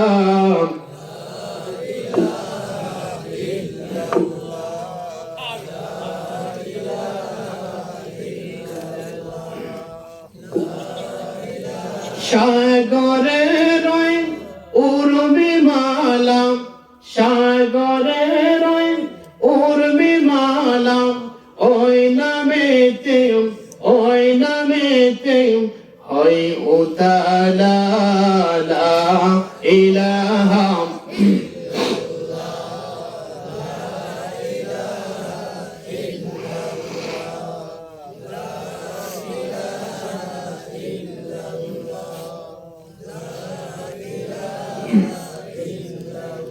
لا إله إلا الله محمد رسول الله صلى الله عليه وسلم সম্মানিত উপস্থিতি সম্মানিত হাজিরিন রাসূল সেদিন বলবেন জান্নাত প্রত্যেকটা নবী রাসূল আপনার কাছে দোয়া করেছেন কিন্তু আমি দোয়া করি নাই কারণ আমি জানি যে আমার উম্মতগুলো কিয়ামতের দিন মুসিবতে পড়বে আল্লাহর নবী বললেন সাইয়েদনা আদমের কথা সকলেই পড়ি রব্বানা যালামনা আনফুসানা ওয়া ইল্লাম তাগফির লানা ওয়া তারহামনা লানাকুনান্না মিনাল খাসিরিন আল্লাহর নবী বলবেন সাইয়েদনা আদম 300 বছর আপনার কাছে ভুল করার কারণে দোয়া করেছিল আপনি তার দোয়া কবুল করেছেন এইভাবে আল্লাহ রাসূল বলেন শুধু সাইয়েদনা আদম না হযরত মুসা পড়েছিলেন কলাম রাব্বিশ রাহ লি সাদরি ওয়া ইয়াসসির লি আমরি আহলুল উকদাতাম মিন লিসানি ইয়াফকাহু কাওলি আল্লাহু হযরত মুসা আসলে একটু তোতলা ছিলেন কথা বলতে ব্যস্ত এই কারণে তিনি বলছেন আল্লাহ আমার এই জড়তাকে আপনি কি করে দিন দূর করে দিন এইভাবে মুসা আলাইহিস সালাম আল্লাহর কাছে কি করেছেন প্রত্যেকটা সময় কথা বলার আগে তিনি কি করেছেন দোয়া করেছেন সুবহানাল্লাহ পড়েন এই কারণে কোরআন শরীফ পড়ার শুরুতে কি পড়তে হয় ক্বাল রাব্বিশ রাহ লি সাদরি ওয়া ইয়াসসির লি আমরি ওয়াহলুল উকদাতাম মিন লিসানি ইয়াফকাহু কাওলি আমার মুসলমান ভাইরা হযরত মুহাম্মদ রাসূলুল্লাহ তিনি বললেন যে শুধু মুসা না এইভাবে দোয়া করেছেন ইউনূস কি দোয়া করেছিলেন সকলেই পড়েন সকলেই পড়িলাম ইলাহা ইল্লা আনতা সুবহানাকা ইন্নী কুনতু মিনাজ জালিমিন আল্লাহু আকবার দোয়া করেছিলেন ইউনূস আবার মুসলমান ভাইরা মুহাম্মদ রাসূলুল্লাহ সাল্লাল্লাহু আলাইহি সাল্লাম বললেন আল্লাহ এবার প্রত্যেক নবী দোয়া করেছেন তারপরে তিনি লাস্টে বলবেন আমাদের জাতির পিতা নাম কি আর বাংলাদেশের জাতির পিতার নাম কি হ্যাঁ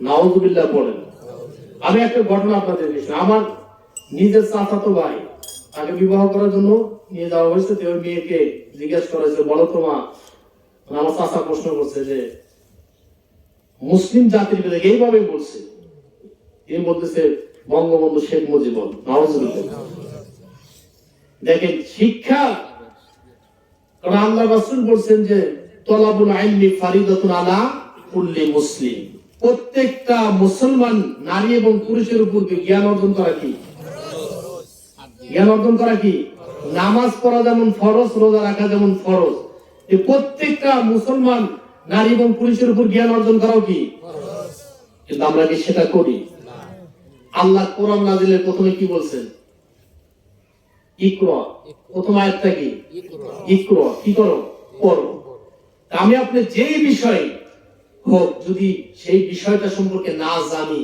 জ্ঞান অর্জন যদি না করি সেই বিষয়টা কি করতে পারবেন আমরা প্রত্যেকটা মানুষ এক এক মানুষ এক একটা কর্ম করে থাকে তাই কি এই কাজটা যখন আমি আপনি আগে যখন করতাম না সেই বিষয় কি জানছি আগে সেটাকে কি করতে হয়েছে শিখতে হয়েছে তা আমরা ইবাদত করব কিভাবে কিভাবে চলতে হবে সমাজে সমাজটাকে কিভাবে চালাতে হবে সেখানে আল্লাহ প্রথমে বলেন আগে কি করো করো আগে শিখতে হবে, তারপরে মানতে হবে। কি বলেন ঠিক কিনা?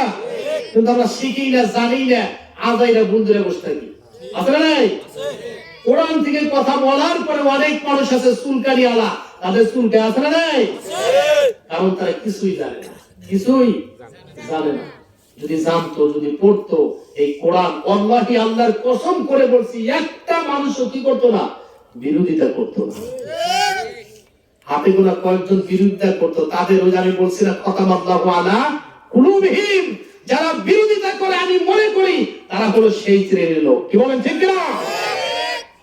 আমার মুসলমান ভাইরা, তাই আল্লাহ সুবহানাহু ওয়া তাআলার হাবিব বললেন যে আল্লাহ লাস্টে এবার যদি ইব্রাহিমের রদে তিনি বললেন, ইব্রাহিম দোয়া করেছিলেন কি?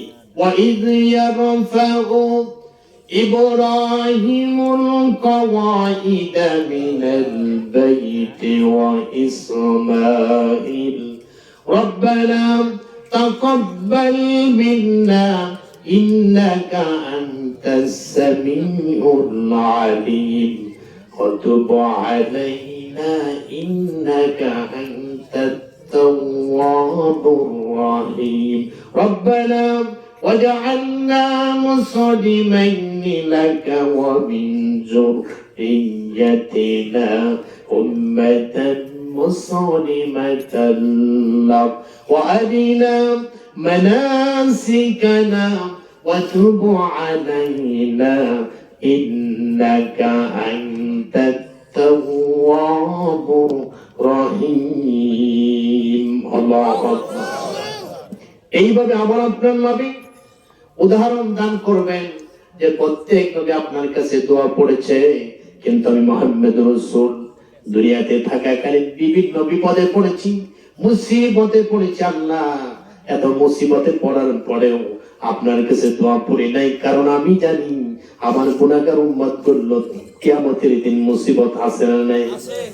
সেই মুসিবত থেকে পার পেতে হলে আমার আপনার রব বলেছেন, হাবিবও বলেছেন, আল্লাহর হাবিবও বলেছেন, সেই মুসিবত থেকে যদি বান্দাগুলো রেহাই পেতে চাও, বাঁচতে চাও, তাহলে কাল কঠিন কিয়ামতের দিন যদি বাঁচতে চাও, দুনিয়াতে থাকাকালীন আল্লাহ যে সম্পদ দান করেছেন এটা কার? আল্লাহ। তাহলে বছর শেষে দাম 5 লাখ টাকা আছে, যাকাত ঠিক মতো দেন তো? হ্যাঁ, সব সম্পদ কার? আপনি এমনি বলতেছেন আল্লাহর, কিন্তু আপনি আল্লাহর দেওয়া সম্পদে আল্লাহকে দিতে চাচ্ছেন না। আল্লাহকে এই সম্পদ তিনি নিয়ে, তিনি কি খান? আল্লাহ রব্বুল আলামিন তাই নিজেই বলছেন, তোমাদের মৃত্যু আসে নাকি তোমরা আবার আফসোস করবে, আল্লাহ যদি সময় দিতে তাহলে দান সদকা করতাম, কিন্তু মৃত্যু আসার আগে এই কাজটা করো, যদি করে যেতে পারো কিয়ামতের দিন আমি তোমাদেরকে কি করব? বাঁচায় দিব। রব্বুল আলামিন বলেন, ওয়ানফিকুম মিম্মা রাযাকনাকুম মিন ক্বাবলু আইয়াতিয়া আহাদাকুমুল মাউত ফায়াকুলা রাব্বি লাউলা আখখারতানি ইলা আযাবিন করিব ফাসাদ্দাকা ওয়া আকুম মিনাস সালিহিন। আল্লাহ বললেন, ওয়ানফিকু মিম্মা রাযাকনাকুম, আমি তোমাদেরকে যে সম্পদ দান করেছি, রিজিক দান করেছি, এর থেকে তোমরা ব্যয় করো। এর পূর্বে যে তোমাদের কারো মৃত্যু এসে যাবে আর বলবা আল্লাহ আমাকে একটু সময় দাও, যদি সময় দান করো আমি দান সদকা করতাম এবং নেককার চরিত্রবান লোকদের মধ্যে শামিল হয়ে যেতাম। আল্লাহকে সময় দান করবে। অনেক গেছে মুসলমানেরা এখন আত্মাত বানো আছে, শক্তি সামর্থ্য আছে, আল্লাহ যা কিছু সম্পদ দান করেছে এদের সুযোগ এসেছে আপনার মহল্লায় আল্লাহর ঘর মসজিদে উন্নতি কল্পে।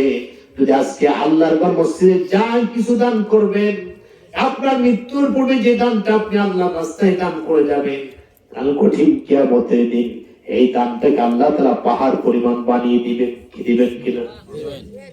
আল্লাহর হাবিবও বলেছেন, আল্লাহর হাবিব বলেছেন, কোন বান্দা যদি আল্লাহর রাস্তায় তার হালাল ইনকাম থেকে আল্লাহর দেওয়া রিজিক থেকে যদি একটা খেজুর দানা পরিমাণ দান করে, কি করে?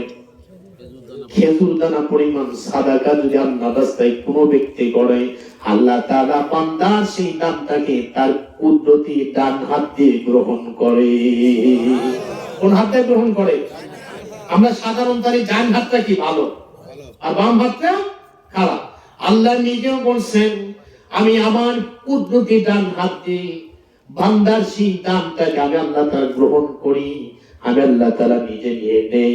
আর এই সম্পদটাকে তার এই ছোট্ট দানটাকে এই খেজুর পরিমাণ দানটাকে আমি আল্লাহ তাআলা বান্দা যেমন একটা গাভীর পেট থেকে বাচ্চা হয় কি হয় না, আল্লাহর হাবিব বলেছেন তখন তো গাভীর তেমন প্রচলন ছিল না, তিনি বলেছেন একটা উষ্টি তার উটের পেট থেকে যখন একটা বাচ্চা বের হয় সেই বাচ্চাটাকে আমরা সুন্দর করে কি করি, লালন পালন করি। একটা গাভীর বাচ্চাকেও সুন্দর করে লালন পালন করি, সেটাকে বিশাল বড় বানাই কিনা? কি জন্য বানাই? যে ওটাকে বিক্রি করে একটু সম্পদ হবে, অর্থ আয় হবে।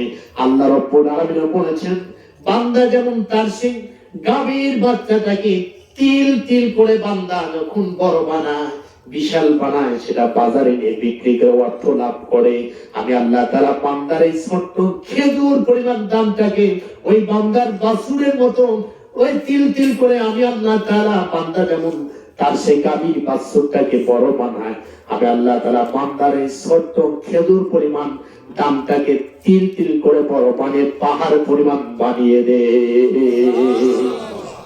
অতএব নেওয়ারগাছার মুসলমানেরা, আমি জানি নেওয়ারগাছা অনেক দুরাট্টু ব্যক্তি আছে, অনেক চাকরিজীবী আছেন, আমি বেশি সময় নিব না। আপনাদের মহল্লার মসজিদ এমন কি ব্যক্তি আছে 1000 5000 দেওয়ার মতো, আমি ওইভাবে আপনাদেরকে দোয়া করব না, ওইভাবে জোর জবরদস্তি করব না। মনটাকে নরম করে কাল কঠিন কিয়ামতের দিন যদি মুক্তি পেতে চান, আল্লাহর হাবিবের শাফাত যদি পেতে চান, তাহলে মনটাকে নরম করে এই জীবন নয়, এরপর আরেকটা জীবন আছে, যেই জীবনের শুরু আছে কখনো শেষ হবে না। সেই জীবনটার কথা চিন্তা করে আসুন, দেরি করেন না। কি আছেন 1000 5000 500 টাকা দেওয়ার মতো? এবং কি আছেন সর্বপ্রথম যেই ব্যক্তি আমার হাতে দাম দিবেন আমি তার জন্য মন খুলে দোয়া করব। এই ভিটারে 3 ভাই, 3 ভাই 3টা ছেলে, আমার 3 চাচা।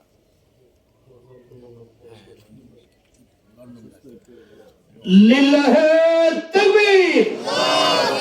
আলহাজ আব্দুল মান্নান প্রবাসী 5000 টাকা ধরে বলি মারহাবা, আরো ধরে মারহাবা। আল্লাহ তোমার বান্দা আব্দুল মান্নান তোমার একটা নামের নাম আল্লাহ দান করেছে বড় কামের কাম। আল্লাহ দুনিয়াতে বানায় দেওয়ার মান আর জান্নাতে দান করে একখান বিশাল দান। সকলে পড়ুন আমিন আমিন আমিন। আল্লাহ আমিন। দানকারীর জন্য মাওলা তুমি হয় জামিন। ওই দুনিয়া থাকবে না চিরকাল, একদিন ভাঙবে রে বাজার। কি ভাঙবে কিনা? নারে তাকবীর।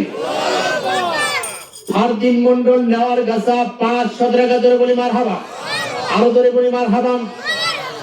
আল্লাহ বাবার জন্য দোয়া চেয়েছি, রব্বুল আলামিন তাদের বরকত আল্লাহ তোমার বান্দার বাবার কবরখানাকে তুমি জান্নাতের টুকরা বানায় দাও। সকলেই পড়ুন আমিন। তার পরিবারের সমস্ত বাধা এবং মুসিবতকে তুমি দূরীভূত করে দাও। সকলেই পড়ুন আমিন।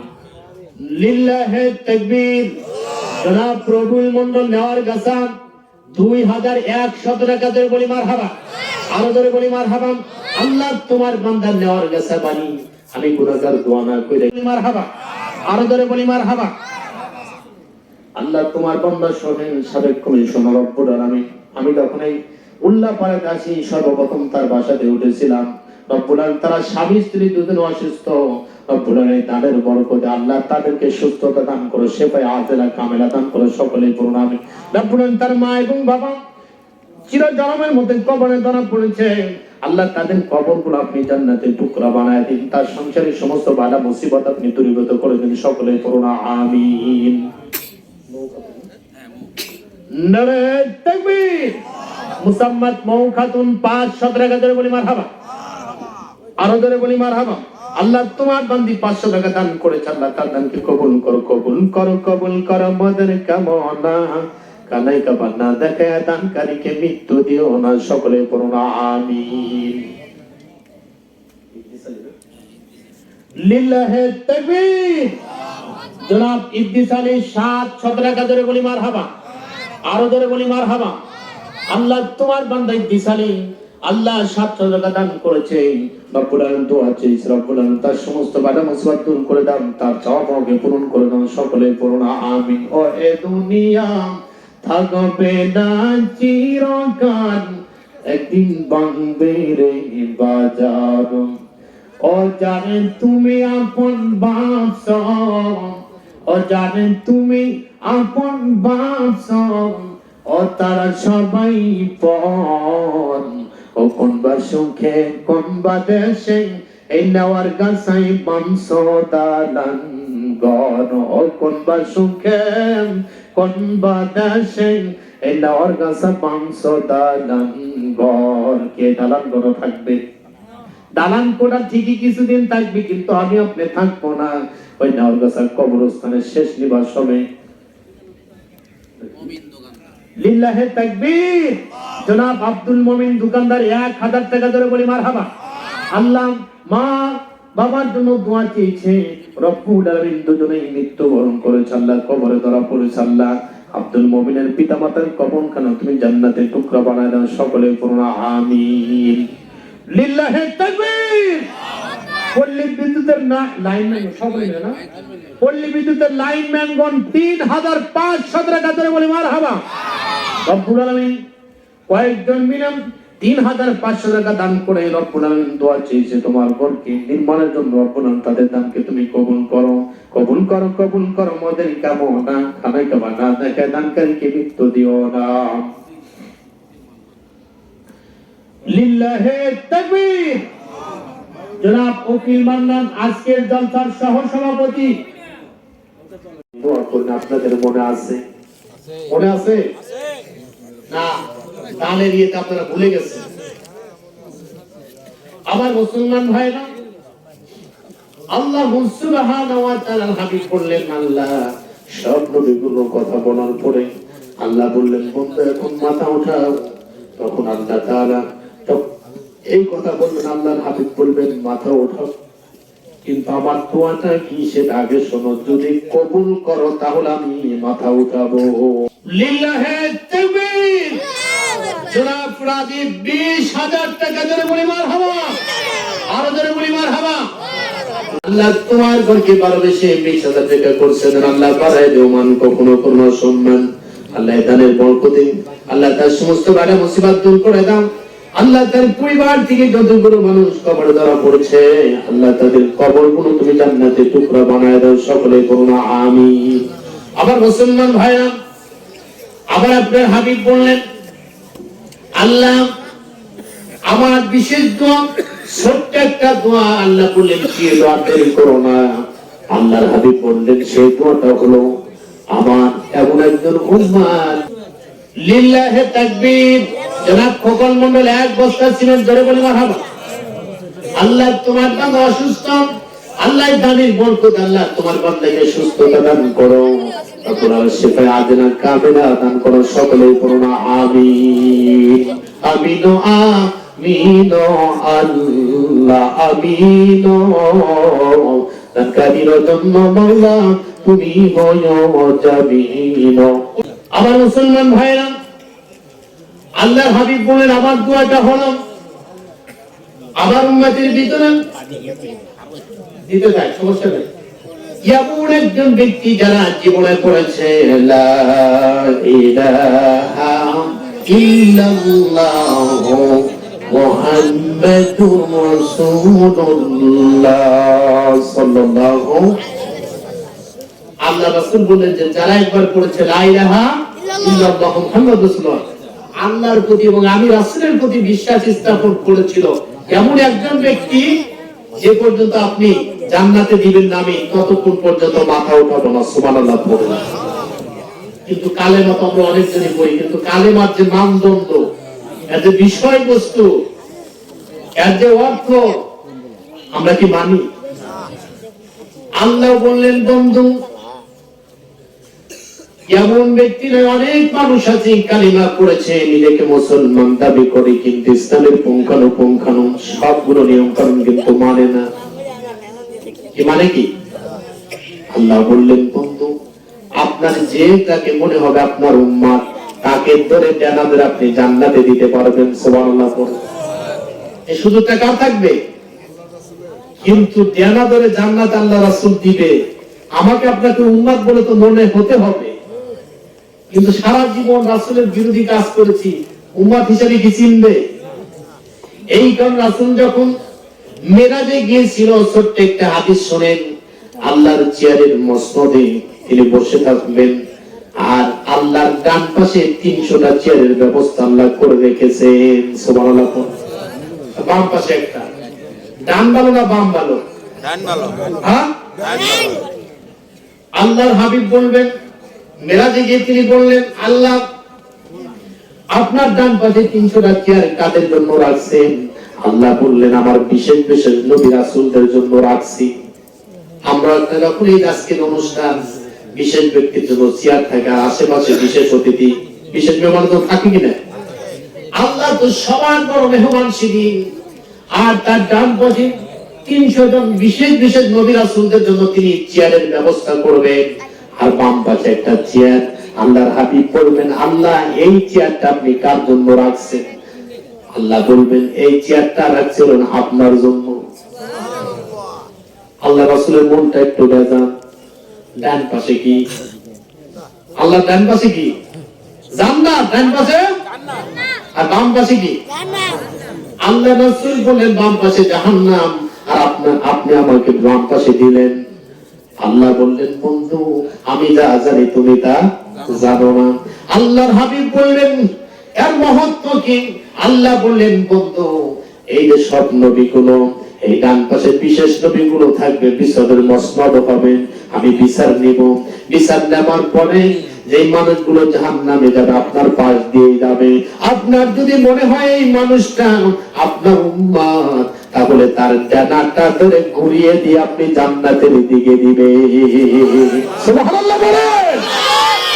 এই ক্ষমতা, এই মর্যাদা অন্য কোন নবীকে দেওয়া হয় নাই। আবার আপনার নবীকে দেওয়া হয়েছে বাম পাশে থাকবে। মানুষগুলো জাহান্নামের দিকে হেঁটে যখন যাবে, জাহান্নামের ফয়সালা হয়ে গেছে, আল্লাহ থেকে অর্ডার দিয়ে দিবেন এই ব্যক্তি জাহান্নামী। কিন্তু আমার আপনার রাসূল যদি মনে করে এটা আমার উম্মত, আমাকে ভালোবেসেছে, আমাকে অনুসরণ করেছে, যদি মনে হয় তার ডানা ধরে ঘুরিয়ে দিয়ে জাহান্নামের সার্টিফিকেট প্রাপ্ত ব্যক্তিকে জান্নাতে দিয়ে দিবে। সেই রাসূলকে ভালোবাসতে হবে না? পাইলে নিরালাই রাসূল, পাইলে নিরালাই, পাইলে নিরালাই রাসূল, পাইলে নিরালাই। ভক্তি বড়ে চুমো দিতাম, অভক্তি বড়ে চুমো দিতাম, তোমার দুটি পান পাইলে নিরালাই। পড়েন, পাইলে নিরালাই রাসূল, পাইলে নিরালাই। ও যে মদিনায় আসা শুয়ে, ওই মদিনায় মন চাই যেতে। ও যে মদিনায় আসা শুয়ে, ওই মদিনায় মন চাই যেতে। ওই মদিনার পথের ধুলি পাইলে মাগতাম সারা গান, পাইলে নিরালাই। ও পাইলে নিরালাই রাসূল, পাইলে নিরালাই। অভক্তি ভরে চুমো দিতাম, অভক্তি ভরে চুমো দিতাম, তোমার দুটি পান পাইলে নিরালাই। ও আবু জেহেল কাফের হইয়াম, দেখলো তোমার নূর চেহারা। আবু জেহেল কাফির হইয়াম, দেখলো তোমার নূর চেহারা। উম্মত হইয়া দেখলাম না গো তোমার সুন্দর চেহারা, পাইলে নিরালাই। ও পাইলে নিরালাই গো রাসূল, পাইলে নিরালাই। অভক্তি ভরে চুমো দিতাম, তোমার দুটি পান পাইলে নিরালাই। কি বলেন ঠিক কিনা?